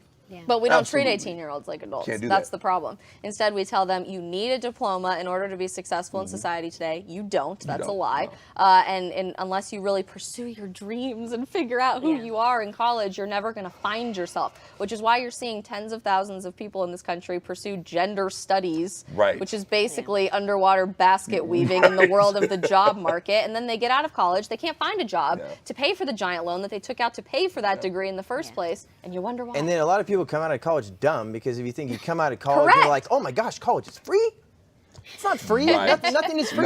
All hail AOC, and I believe in all these crazy things that I learned on my college campus. Did you see? So she only has like 17 grand in student loan debt, and she makes 174 as a congressperson, and she's literally like, I still have $17,000 in debt. If she pays someone, she can't stop talking about it. You can easily pay that off. Like, pay $200 a month for a couple years. You're fine. But live in a cheaper apartment in Washington, D.C. You live in the Whole Foods building in the Navy Yard. My goodness. You're adults, you signed up for this. We need to try to figure out how to get the prices of these colleges down. We're going to do everything we can for that, but know you're adult. You signed on the dotted line. That's what it is. Pay your money back. But it's been a great show. Isabel Brown, MAGA Hulk, Stephen Davis, Morgan Zegers. Get tickets to America Fest. It's coming up. Coming up next, we got Reloaded and Breakaway. We love Paige.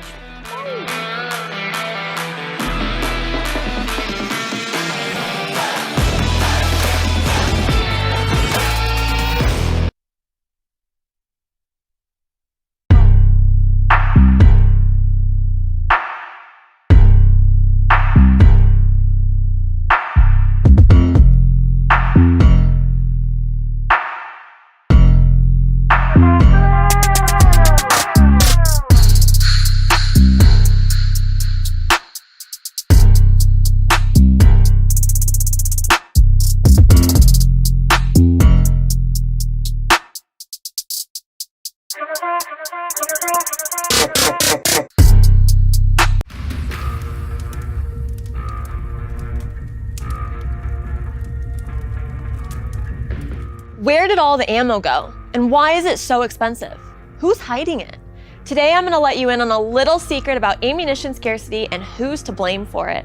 Then we'll get in some shooting practice and end it with some ways to plan your next range day in the tip of the week. I'm Paige Roux and this is Reloaded.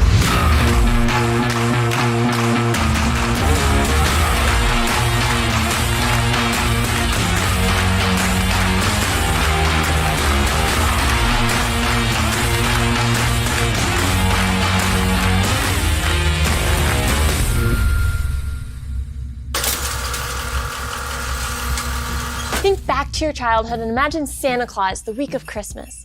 Busting out toys, production lines are moving, everything is looking good. Then Santa looks down at his list and realizes, oh snap, America has millions of new children that just popped up, and now he needs to make a toy for every single one of them like yesterday. That is how ammunition manufacturers felt when there were 8.4 million new gun owners in 2020. If you haven't realized, ammunition is just a little expensive right now. Before 2020, you were able to buy 50 rounds of ammunition for $12 to $15. But now we're seeing those same boxes of 9mm go for $40 to even $60. Whew. Most of the blame for this price increase has been put on manufacturers or dealers, the people who are selling in-store or online. I've also heard only the big box stores jack up their prices. They're big corporate America. False. Now, were there businesses taking advantage of gun owners and price gouging? Yes, probably. But most dealers across the country were experiencing empty shelves and unheard of prices. So who's to blame for this? Nobody. And here's why. This is a cartridge. And if you learn only one thing from me today, let it be that this is called a cartridge. The bullet is only one piece of it. Other names for this guy is ammo, a round, ammunition if you're talking about more than one. But cartridge is the technical term. Bullet? No, we're better than that. Stop calling it that now. Firearms are chambered in calibers, meaning they call for specific cartridges. And there's different ammo for rifles, pistols, and shotguns. So let's take a look at some. .22 long rifle is one of the smallest calibers. It's super fun to shoot because it hardly has any recoil. Pre-2020, you could buy a box of 50 for as low as $4. .380 is the next step in size and also popular because it has more stopping power for self-defense, but doesn't have as much recoil. Pre-2020, we're looking at $19 for a box of 50.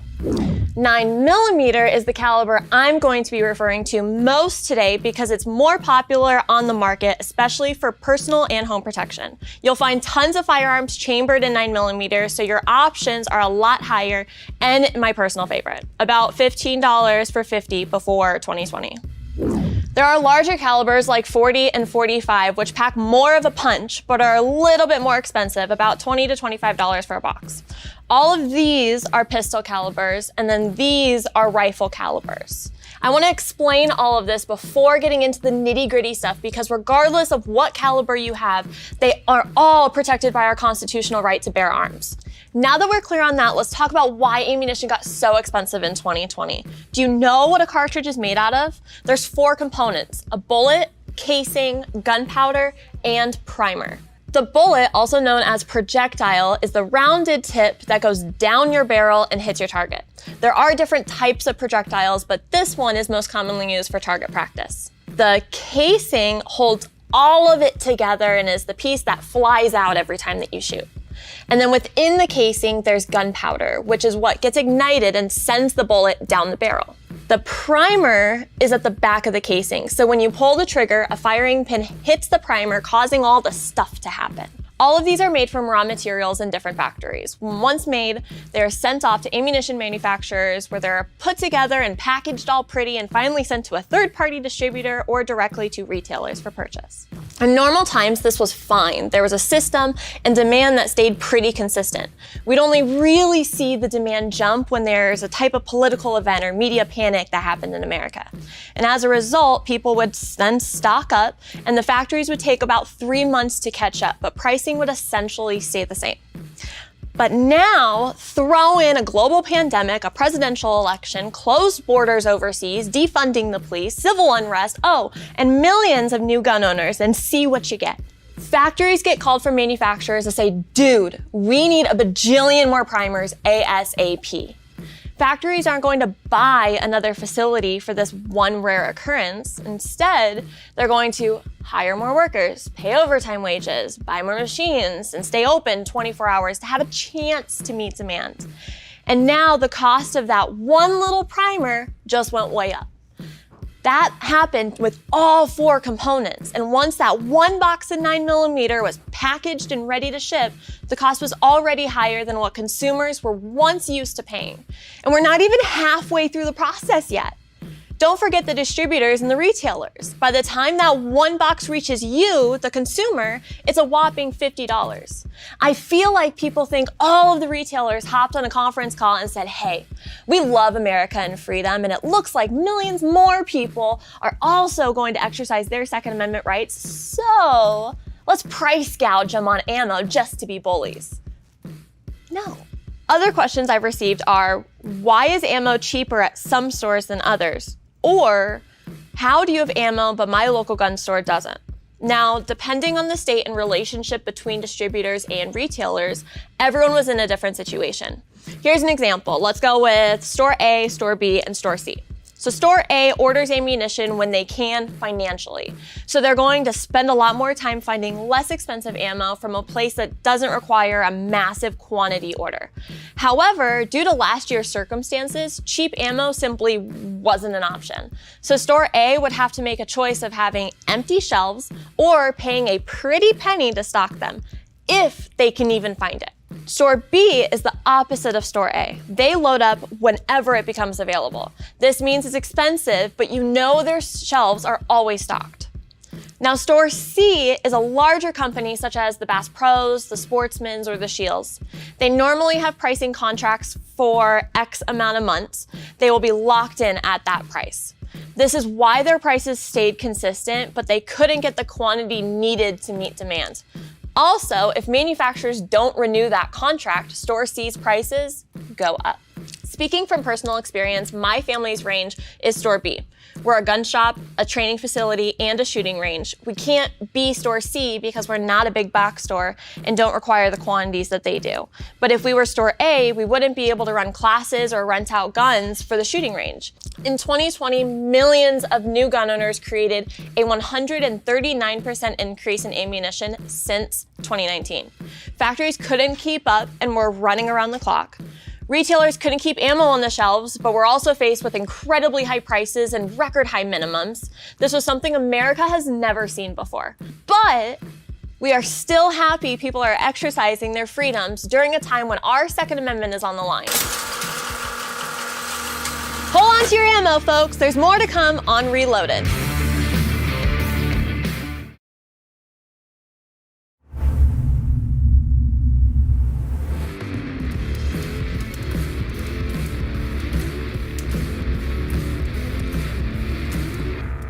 With how expensive ammunition has become, it makes it more difficult to just go on the range and spend it.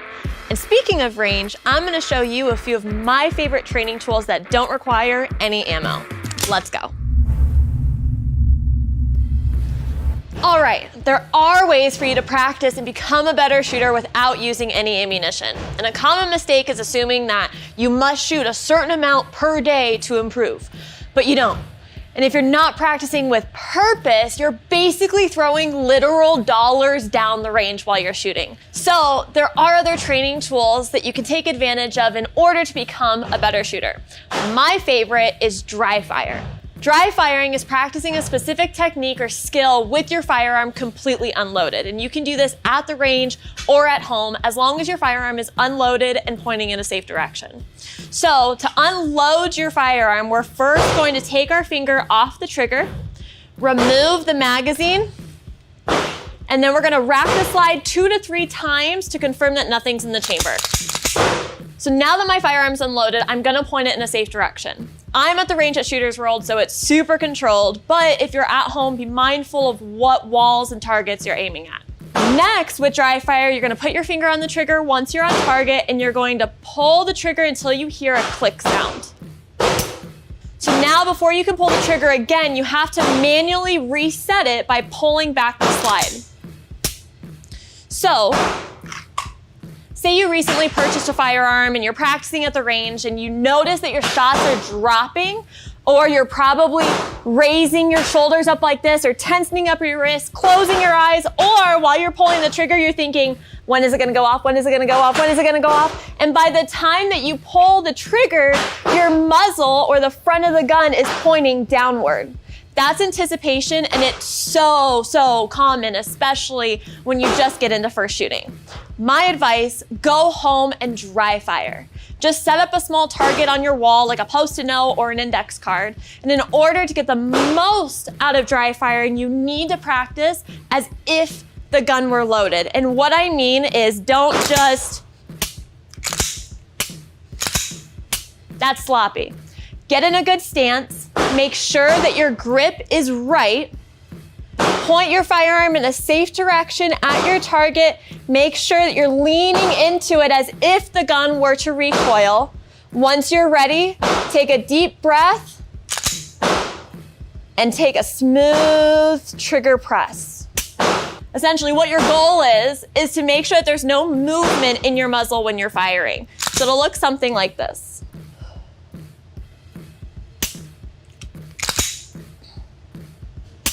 This will help you when you go out on the range. Don't feel like you have to dry fire for 30 minutes a day or anything like that, especially starting out. Do 10 good times. And if you practice not anticipating at home, then by the time that you come to the range and you're overwhelmed by the live fire, the recoil, it'll help you get more comfortable with your firearm. What won't help you practice is if you're dry firing sloppy like this.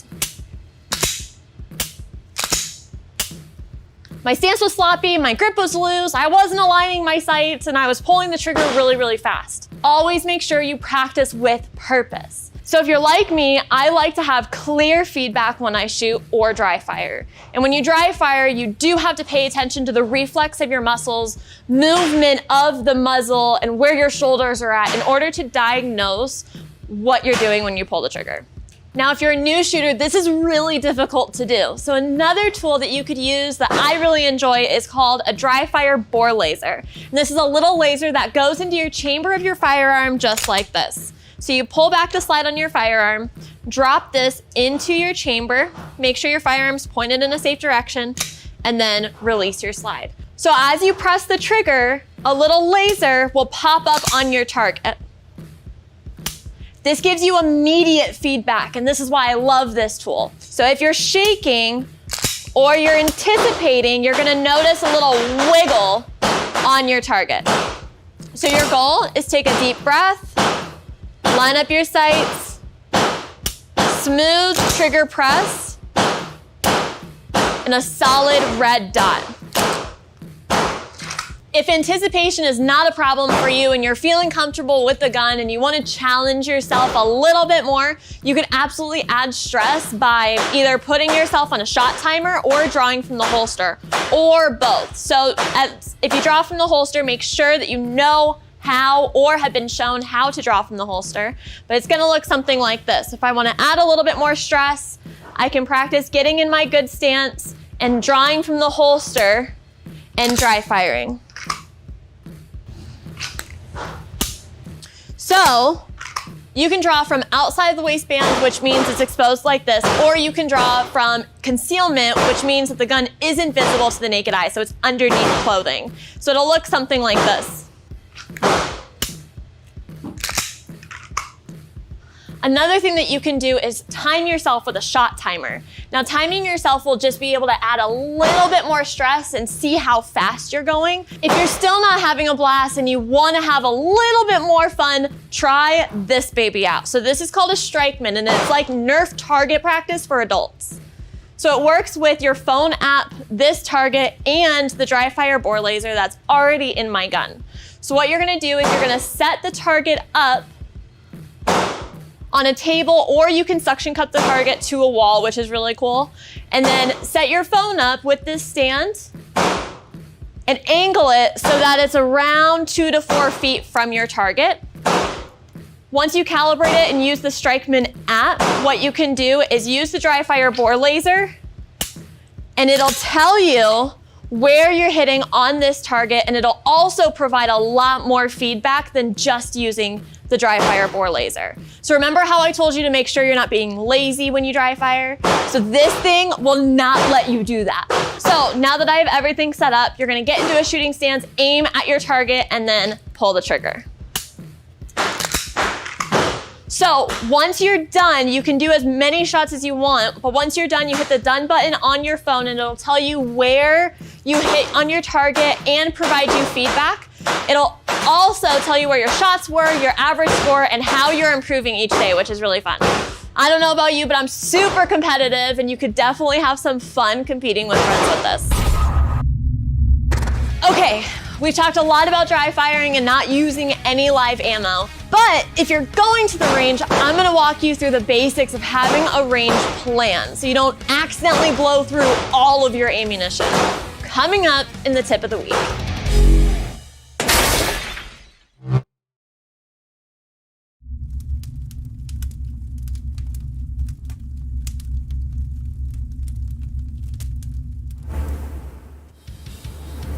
Welcome to the tip of the week where I give you the ammo to become better shooters and responsible gun owners. Whether you've been shooting your whole life or getting ready to fire your first gun, these tips are for you. This week's tip is 3 steps to get more out of your range time. And what we're gonna do is create a range plan. Yes, a range plan. Similar to going to the gym with the plan of which muscles you're gonna work out that day, go to the range with a plan of what you're going to work on and how much ammo is needed. Remember, more ammunition does not mean improvement. Step 1, how much ammo are you willing to shoot? If you have 100 rounds and come to the range without a plan, you're more likely to throw all 100 rounds at your target, and then you feel like maybe another month or so before you can actually get your hands on more. But if you separate that into 25 round practice sessions and dry fire in between your skills at home, you're gonna get better. The next step is to pick a few things that you'd like to work on. I like to focus on 2 to 3 things during a range session. You can definitely do more or less. I just find myself getting overwhelmed when I try to focus on too many things at once. So regardless of your skill level, some fundamentals that you can work on are basic marksmanship, dry fire, shooting one-handed, right and left, drawing from the holster if the range allows it, and malfunctions. Basic marksmanship would simply be your grip, stance, lining up your sights, and trigger press. You can never be too advanced for basic marksmanship. It's your fundamentals, and you always have to practice them. Dry fire at the range. Well, you've heard me talk about dry fire for I don't know how long. So yes, absolutely plan to dry fire at the range. Before you practice the technique, plan to dry fire just a few times before adding in live ammunition. One of my favorite things to do is shooting one-handed, right and left. People never practice this, but you have to. If you had to use your firearm for personal protection, it's possible that you may not be able to get a two-handed grip and full extension in a great stance if you need to use your firearm. Or what if you had surgery on your arm and your arm was in a cast and now you only have one arm to hold your firearm? You have to practice these things. If you carry a gun on your body, it's important to practice drawing the gun from the holster as well. Just make sure that you've been shown how to properly do so and that your range also allows it. Sometimes they don't for liability reasons. And last but not least, practice clearing malfunctions. You can stage these functions or jams with dummy rounds so that you can practice identifying them on the range and then clearing them. These are just a few techniques that you can always practice. Once you have your ammunition and what skills you'd like to work on, the last step is choosing your targets. To warm up, I like to start with this smaller circle or bullseye to focus on my basic marksmanship.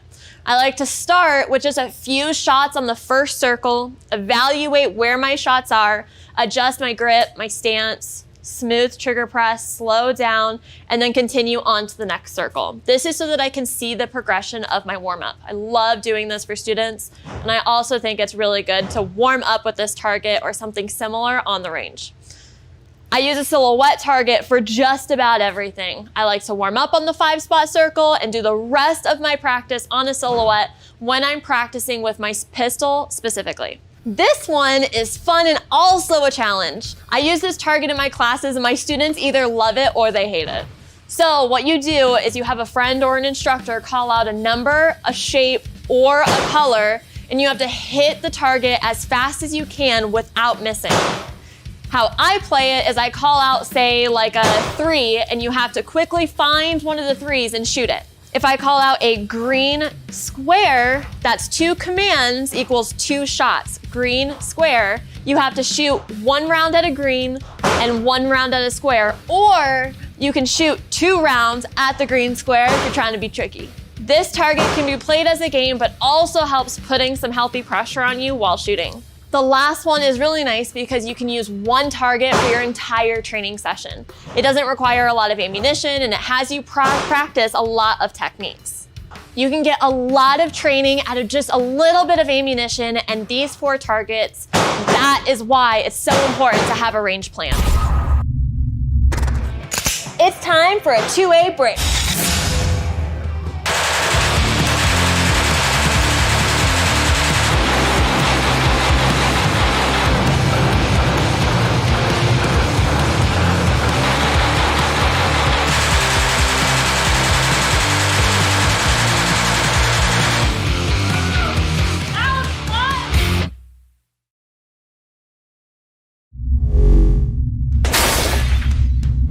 I'll see you next week to discuss the best ways parents can introduce their children into firearms. Ladies and gents, you don't want to miss it. It's time to get our whole family actively and safely engaging with our rights.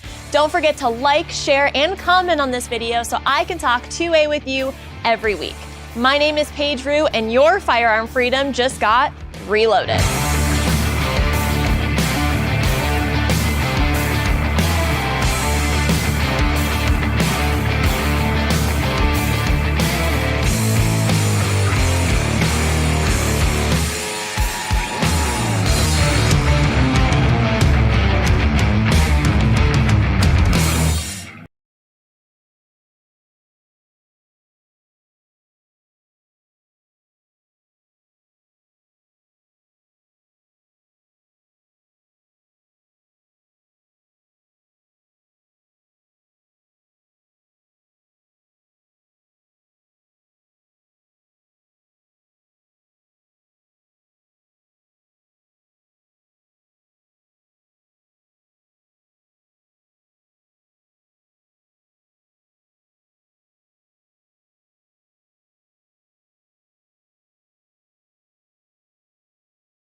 Welcome to Breakaway. Today's guest was a part of the New York Giants Super Bowl team that took down Tom Brady, was once called the fittest man in the NFL as a punter. He's a podcast host, motivational speaker, and so much more. He joins us today to chat about how he took down the GOAT, his thoughts on the NFL today, what he's doing to build up the next generation of strong men, as well as explain how sports instills values and principles that are essential to a successful life. I'm Jon Root, and this is Breakaway.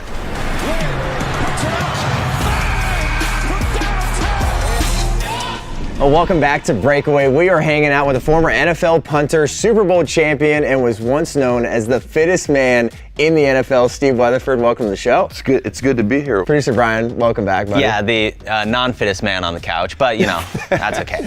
I know, I feel kind of inferior right now. I feel like I should have hit a few bicep curls. Well, you're the one that's in control of everything that's going on right now, so you can either make me look really good or make me look really bad, man. Hey, you got to make yourself look good right here, right now. Can you describe your NFL career, like looking back now after a great 10-year NFL career? How would you describe it? Yeah, I mean, I was one of those guys that, I was pinching my butt cheeks to make the team at the final roster cuts, and I honestly didn't think I would ever make it into the NFL. And then you always, kind of like what you've done in your career, we always set these goals that we have for ourselves, and you get to that one goal, and it was just make it into the NFL. And then you look, the NFL league average is 4 years, so let me make it past this 4th year, and I made it here, man, it would be amazing if I could be a part of a Super Bowl winning team. You can only control what you can control, and it was crazy how God continued to keep me healthy, but then continue to put me in opportunities where preparation meets that opportunity, and you're able to be successful. So I feel like it was just overcoming, just like I feel like any athlete, overcoming adversity after adversity. But I was just really thankful that I was able to be a part of some franchises that had some really good quarterbacks, and to be able to win a Super Bowl in New York. was pretty amazing. I mean, I remember getting off the plane and getting onto the float. Oh, yeah. 1.2 million people Jeez, yeah. in New York City, in Manhattan. Everybody's waving their blue flags. And it was just, that was a special time because I remember what happened. Just recently we had the 20-year anniversary of 9/11. I remember exactly where I was. And to be able to win a world championship for a city like that, that was really special. We need to talk about that Super Bowl championship too, because you took on the GOAT, Tom Brady. Yeah. And actually at halftime, Al Michaels was saying, this is the MVP of the Super Bowl, the punter of the New York Giants. Yeah, it was. I was thankful. I didn't hear that until after the fact, but the game was played 46 miles from where I went to high school. I'm from Terre Haute, Indiana. That's awesome. It was in my 7th year in the NFL, my first year with the Giants. I was on a 1-year deal, and to be able to have the best game of your life and the biggest game of your life 45 minutes from where you went to school with 120 million people watching against the best football player that's ever played the game. It was like a storybook ending. Totally. The only catch was like my career was still continuing to evolve, but I had amazing teammates. I had an amazing opportunity, and preparation met that opportunity. But I'll tell you, man, the NFL has changed a lot since, in about 3 weeks, I'm going back for the Super Bowl reunion, and there's actually going to be some things that I'm going to miss out on taking part in because I'm not willing to get vaccinated, and just to see the way that politics are starting to weave themselves, how they've woven themselves into the fabric of the NBA, the fabric of the NFL. It's going to be different 10 years from now. Like, my son is 13 years old, and so if he does, continue to pursue his dreams of being a professional athlete one day, and if they're fulfilled, I can imagine what professional sports are going to be like and how much influence politics will have on when they play games, how they play games, and just so many different ways of how the NFL or the NBA generates funds. Yeah, and at the same time too, I know Brian and I have talked about this quite a bit, just being big sports fans. The Players Association needs to stand up for the players. And you're seeing places like the NBA where they're saying we're not mandating the vaccine. And then you're seeing you have crazy protocols that are going on in the NFL, and it seems like, hey, if you're unvaccinated, you need to be here. If you're vaccinated, you can do this, you can live your life, you can't live your life, and it's just divisive too. It's just taken away from the game. Well, exactly. It's not making it about the game. At the end of the day, professional sports are supposed to be about the most premier athletes, the most skilled athletes walking the planet, competing against each other. It's not supposed to be about Republican or Democrat. It's not supposed to be about right and left. It's about being the best of the best, and not about what your political views are. Like, let that be out there. Let's play ball. And Steve, that kind of makes me curious. Like, You're speaking like this. Do you think there are a lot of current NFL players that feel the same way as you, but maybe don't feel like they have the ability to speak out on that? Well, I mean, with cancel culture and everything, like the NFL is not cutting me a check anymore. So I'm sure the conversations that we're having right now will more than likely be heard by people at the Giants, and that's okay, because at the end of the day, I feel like for all of us, we're all given a voice. And that's one of the reasons that I feel like social media is amazing now, because we can't be silenced, but they're working to silence us on that front as well. And to get back to your point, there's a lot of people right now that are getting paid by the NFL or these franchises that won't speak up because this is their one shot, man. Yeah, like you said, 4 years. For a lot of those Some of these guys have been dreaming about what they're doing right now since they were 5 years old. Now they're 25 years old, and they have beliefs. They have things that they want to speak out about, but they're living their dream right now. And so they have to be conformed to the pattern of that league so they can get paid by it. Totally.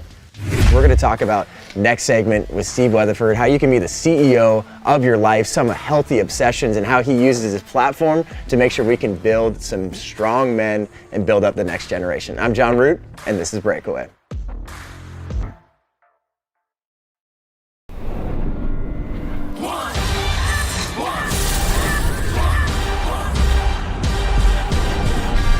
Welcome back to Breakaway. We're going one-on-one with Super Bowl champion, motivational speaker, Steve Weatherford. At 14, you weighed 108 pounds, right? Right. That's crazy. I look at you right now, I was like, there's no way. You're 108 pounds, but you made it a goal to be an athlete and make it to the pros. You became a decathlete. You were an All-American at Illinois, and obviously Super Bowl champion in 10-year NFL career. Yeah, it was, for me, I'm goal-oriented, you know, and I believe that when you can kind of visualize what the last chapter of a book would look like, the logical next place to start is that chapter and taking action right there. So, man, I just became completely obsessed. And it was before the internet, you know, so I had to go to the library and get like bodybuilding encyclopedias, and I was getting all of my supplemental advice from like muscle and fitness magazines that I would steal from the dentist's office. Some magazines that you've been on the cover of. Yeah, so I mean, I stole my very first ever muscle and fitness magazine. I stole in 8th grade from Dr. Scott's office. If you're watching, Dr. Scott, thank you, man. But that started my obsession because I actually had something to follow.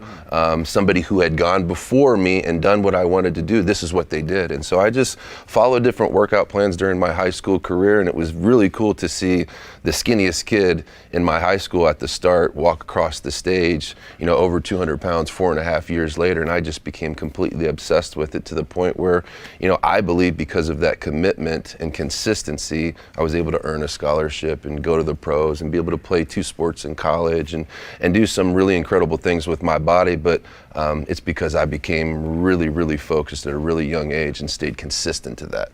But once you make it to that level, that's 10 years of your life. Obviously, that's a good amount of time, but there's so much life to live. So now you use your platform telling people they got to be the CEO of their life. You utilize Weatherford Fit.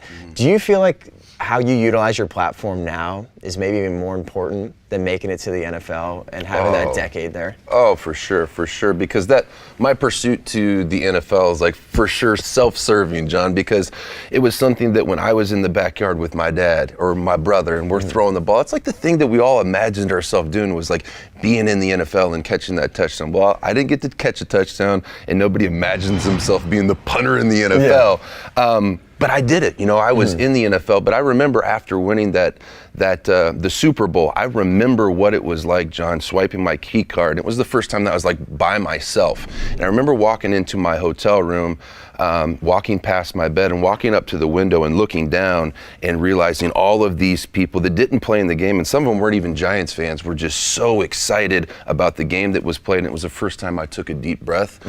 And before I could exhale, I just remember like a wave of depression coming over me because I had achieved what I always wanted to achieve, but I thought it would make me feel different, you know? And so I knew like after my 7th year in the league and that night in the NFL that my days in the NFL were numbered because anything above that was gonna require so much more of me. And that's what got me into, you know, retiring at 10 years in the NFL, where honestly, I feel like I could go back right now and play at almost 39 years old. But I just felt pulled into not just motivational speaking, but leadership, mindset, discipline, and sharing the components of peak performance that allowed me to be, you know, to be able to achieve like a Bruce Lee focus, because I only played 7 seconds at a time.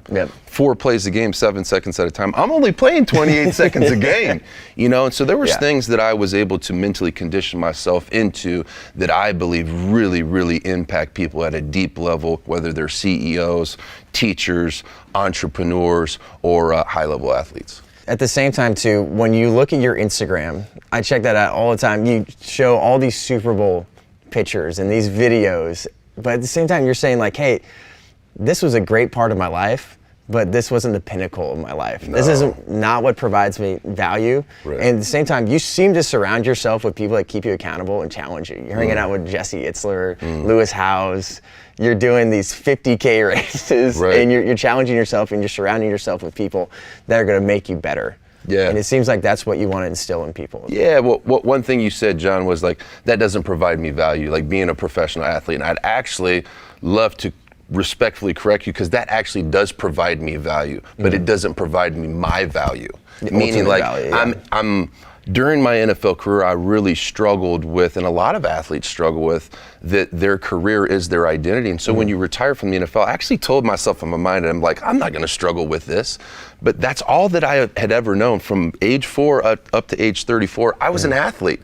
And I had 51 other teammates who wanted what I wanted. They wanted to win a championship, and they were willing to bleed, and they were willing to sacrifice to do it. And then all of a sudden you retire, and like now I'm a dad with 5 kids, and like I'm domesticated. And I like really struggled with that because I needed to chase something bigger than me. And that's when I really got into leadership and public speaking and traveling. And I'll be releasing my book probably in about 4 months.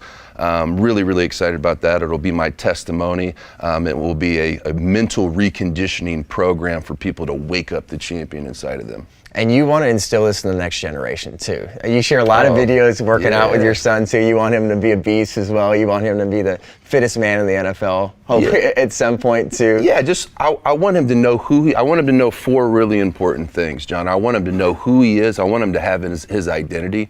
And we're training our child up in the way that they should go, so they'll develop a relationship with Jesus Christ. So I want them to know who they are, and I want them to know who they belong to, meaning they are a son or a daughter of the one Most High. I want them to know what matters most to them.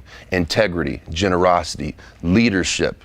Those are things that are instilled core values in our family. And I also want them to know that discipline is discipline is discipline. It doesn't matter how gifted you are or how much money you have. If you're not disciplined with what God has given you, if you don't steward it well, God can't multiply that. So those are the things that I want to teach my son and instill in him, because here's the deal. He's 13, John.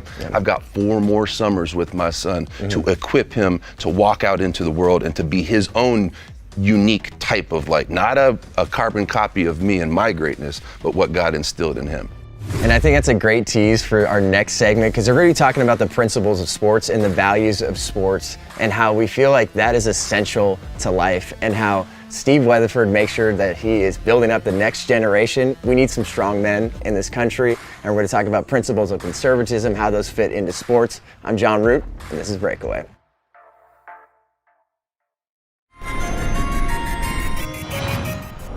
Hey, we're back with Breakaway, hanging out with the fittest guy I think we've ever seen on the couch. we'll tell you that. Some of the other guests might take offense to that, but you know, it's okay. Producer Brian, he's back. We were talking about last segment about principles and values that sports teach, and then what you're instilling into the next generation.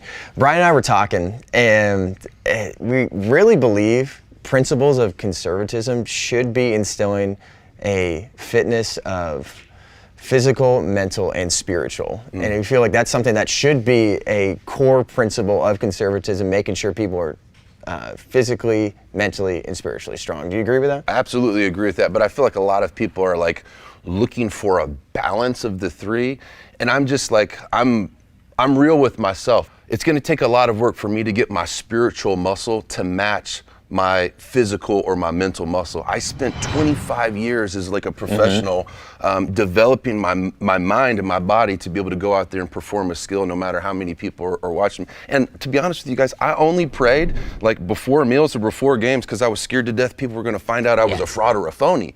So like mind, body, and spirit is absolutely, I believe, not just a conservative or a left or a right thing. Like that's a human thing. That's how God created us to operate. So if we are to be examples to other people, we have to develop all areas of our life and be the fruit. But a lot of men aren't willing to like have that real conversation with themselves and like, what are the things that are really stopping me? What are the ways that I'm thinking? What are the ways that I'm speaking? What are the coping mechanisms or addictions that I'm allowing to exist in my life that maybe existed in the father before me? What are those generational curses? And they could be poverty. They could be alcoholism. They could be, with opioids now. Like that's a whole new wrinkle of addiction. And not to mention, then you mix in tech addiction, and social media. That's a whole new form of addiction. And so it's just, there's a scripture in the Bible, and I'll say this, and then I know you got another question.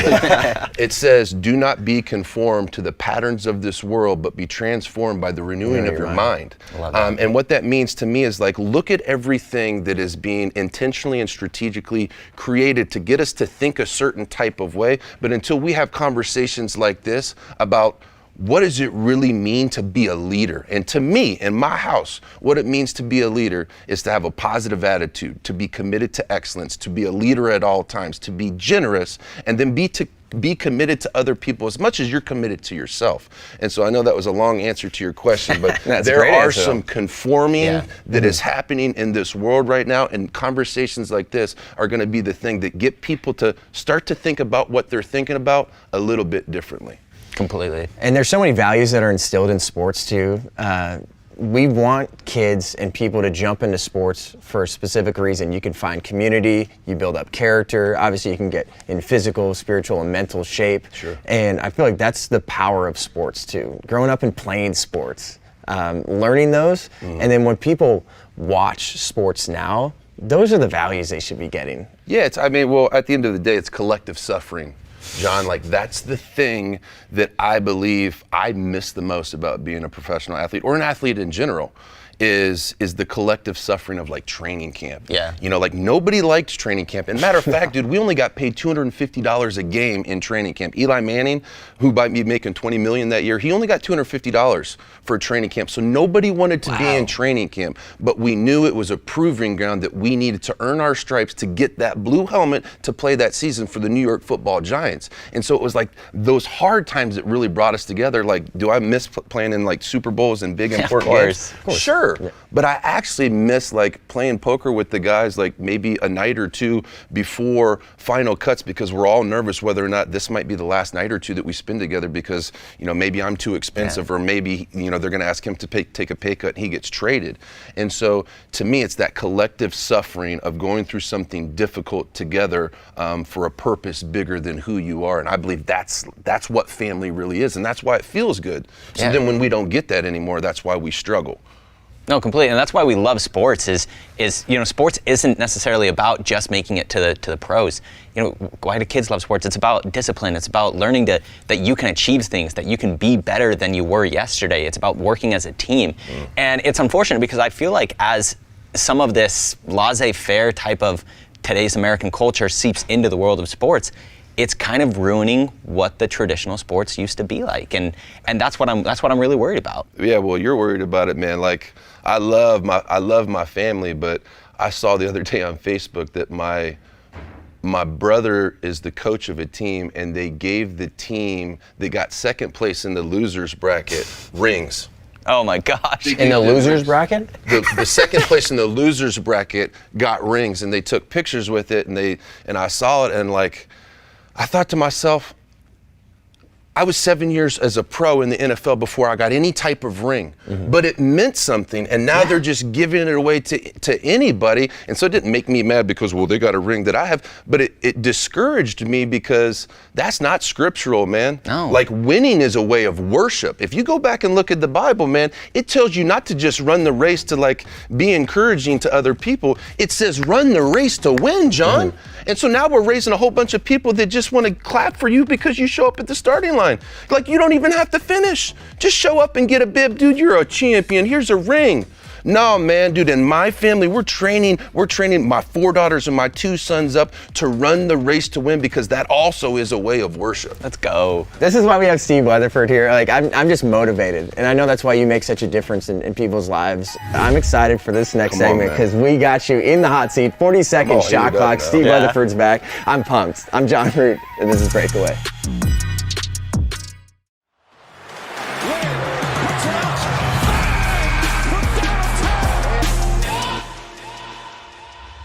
Welcome back to Breakaway. This dude right here, Steve Weatherford, in the hot seat, 40-second shot clock. Brian, you ready to rock? Oh, I'm ready to go. I'm ready to go. All right, you have not seen these questions. 40 seconds, ready, set, go. Will the Bucs repeat?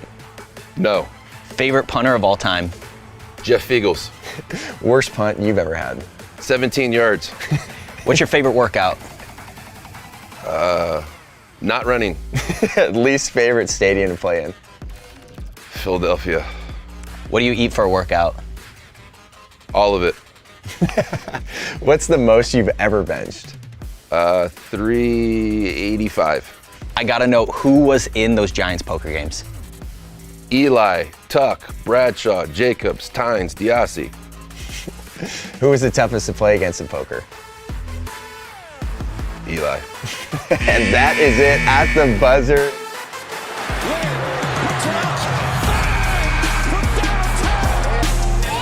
And that is it, dude. I'll tell you what, at the end, I'm more motivated than when I started. You get people going. Thanks for being here, Steve Weatherford, producer Brian. But join us next week for another authentic, unwoke sports conversation you won't hear anywhere else. Don't forget to like, comment, and share this episode so we can keep the conversation going all week long. I'm Jon Root, and this is Breakaway.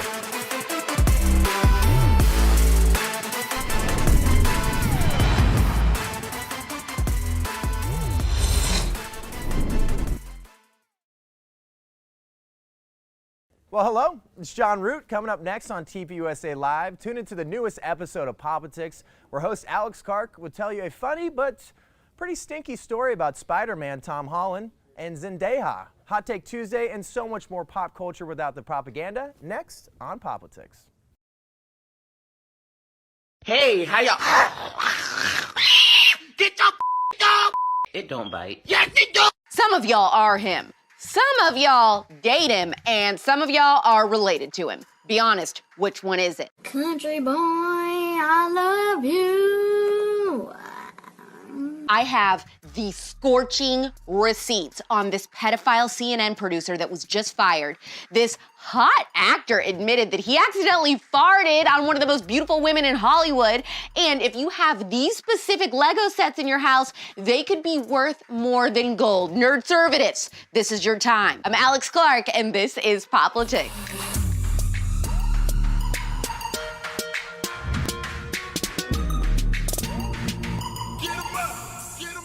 A CNN senior producer who worked shoulder to shoulder with Chris Cuomo for 5 years, according to his own LinkedIn, was just arrested for child sex trafficking.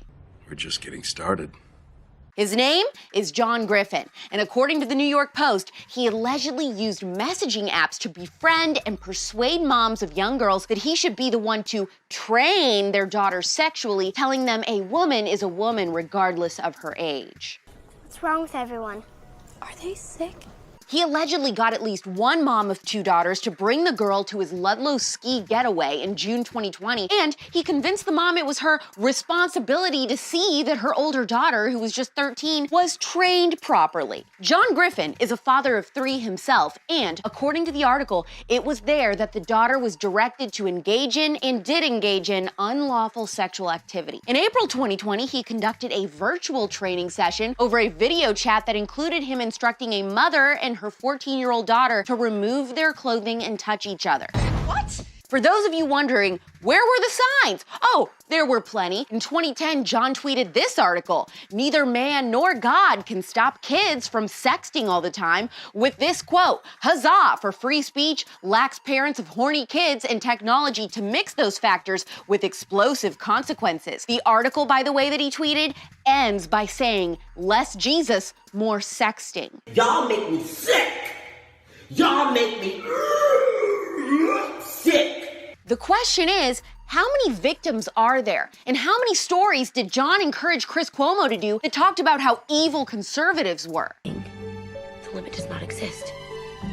The limit does not exist. Here's something else worth noting. This man was a producer at CNN for 9 years total, okay? Not a host with a several $million deal, a producer. And yet, he had a second seasonal home worth $1.8 million, according to records, a Tesla, and was shelling out thousands of dollars to moms who brought their daughters to him. How did he have all this extra cash? My theory, he was procuring kids for other men as well. And I got one question for you. What you doing? Now, who could those men be? We may never know. CNN has been riddled with sexual harassers and pedophiles for years. Jeffrey Toobin, of course. Don Lemon has been accused. You should also look up CNN regular and Mayor Bill de Blasio aide Jacob Schwartz. Don't know him? You should. He was sentenced to prison in 2019 for possessing thousands of images of child porn, including the rape of a 6-month-old baby. And he was even featured on a Chris Cuomo special discussing Russiagate theories. That this is a lot to take in. Whew, okay, on a lighter and funnier note, Tom Holland says he accidentally farted on Zendaya while they were filming Spider-Man. Any injuries on that one? Any slamming into walls on that one? No injuries. No, not really. No, it was actually just a fun little ride. Yeah, I farted. No one did you? Yeah, I farted on me, unfortunately. Yeah, it's tough. The suit's tight. The harness squeezes. It squeezes your intestines. Did you fess up or did one of them rat you out? No, I fessed up. Immediately was like, oh, I felt the rattle. Sorry about that. That's my bad. I felt the rattle is an iconic quote, to say the least. The shaking. Or shaking. Here are the top stories you need to know. Hot Take Tuesday. Peloton has new ads now starring Chris Noth, aka Mr. Big, in honor of And Just Like That. Have you watched the Sex and the City reboot yet? I keep hearing mixed reviews. Some people loved it, others are saying it's too woke. I need definitive answers. The future is unwritten because we're all at different stages of life. Tonight, bring your A game. Come on in. How many dating apps are you on? I'm just waiting for someone to create a dating site that's called Here's the Man You've Been Searching for, Seema. This is X, Y, and me. What about you, Carrie? Have you ever masturbated in a public place? Not since Barney's closed. Duggar family's cousin, Amy King, is defending Jana Duggar after it came out that she was charged with endangering the welfare of a minor a few months back. Several are saying a family member got out of the house while she fell asleep babysitting and was found wandering. Amy said, "This couldn't have been intentional. I bet you were exhausted, stressed, and just emotionally worn out. Watching multiple kids is hard because there's so many of them and you only have 2 eyes. It's a very sad situation going on and my heart goes out to Jana Duggar. Love you." If you have some old Lego sets hanging around, they could be worth a lot of money. According to the Daily Mail, they're currently worth more than gold, especially if you have the Star Wars Millennium Falcon, Death Star 2, Imperial Star Destroyer, or models of the Cafe on the Corner and the Taj Mahal buildings. Just gotta fight through it. Come on, team. Oh, God. Kim Kardashian passed the baby bar exam after 2 years of failed attempts. This means she's another step closer to becoming an attorney. I'm just the best bird lawyer in the world. Also, Benny Johnson's daughter, Eloise, is my spirit animal. Every morning while we're making breakfast, the coffee's going right now, we're heating up the pan, we play Tucker Carlson's night before episode. And this is the response that my daughter gives.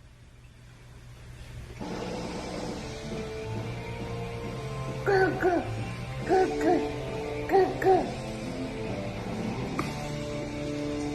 evening and welcome to Tucker Carlson's.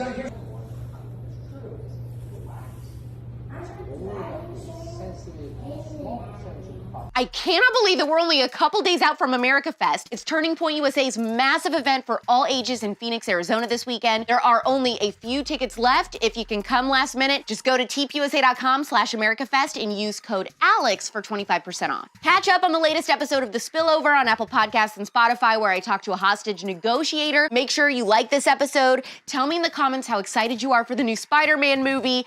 Who in your family relates to that first video? And if you recommend And Just Like That, so I know if I should watch it. Plus, share this episode with the person that opening video reminds you of. Then click the save button. We're back tomorrow at 4 p.m. Eastern, 1 p.m. Pacific. It's pop culture without the propaganda every single day. I'm Alex Clark, and this is POPlitics. Support POPlitics, the first ever conservative pop culture daily show, by subscribing to our channel, turning on notifications, and of course, hitting the thumbs up. Also, our main home is on Instagram. Seriously, just trust me, that's where the real magic happens. Follow us there at POPlitics.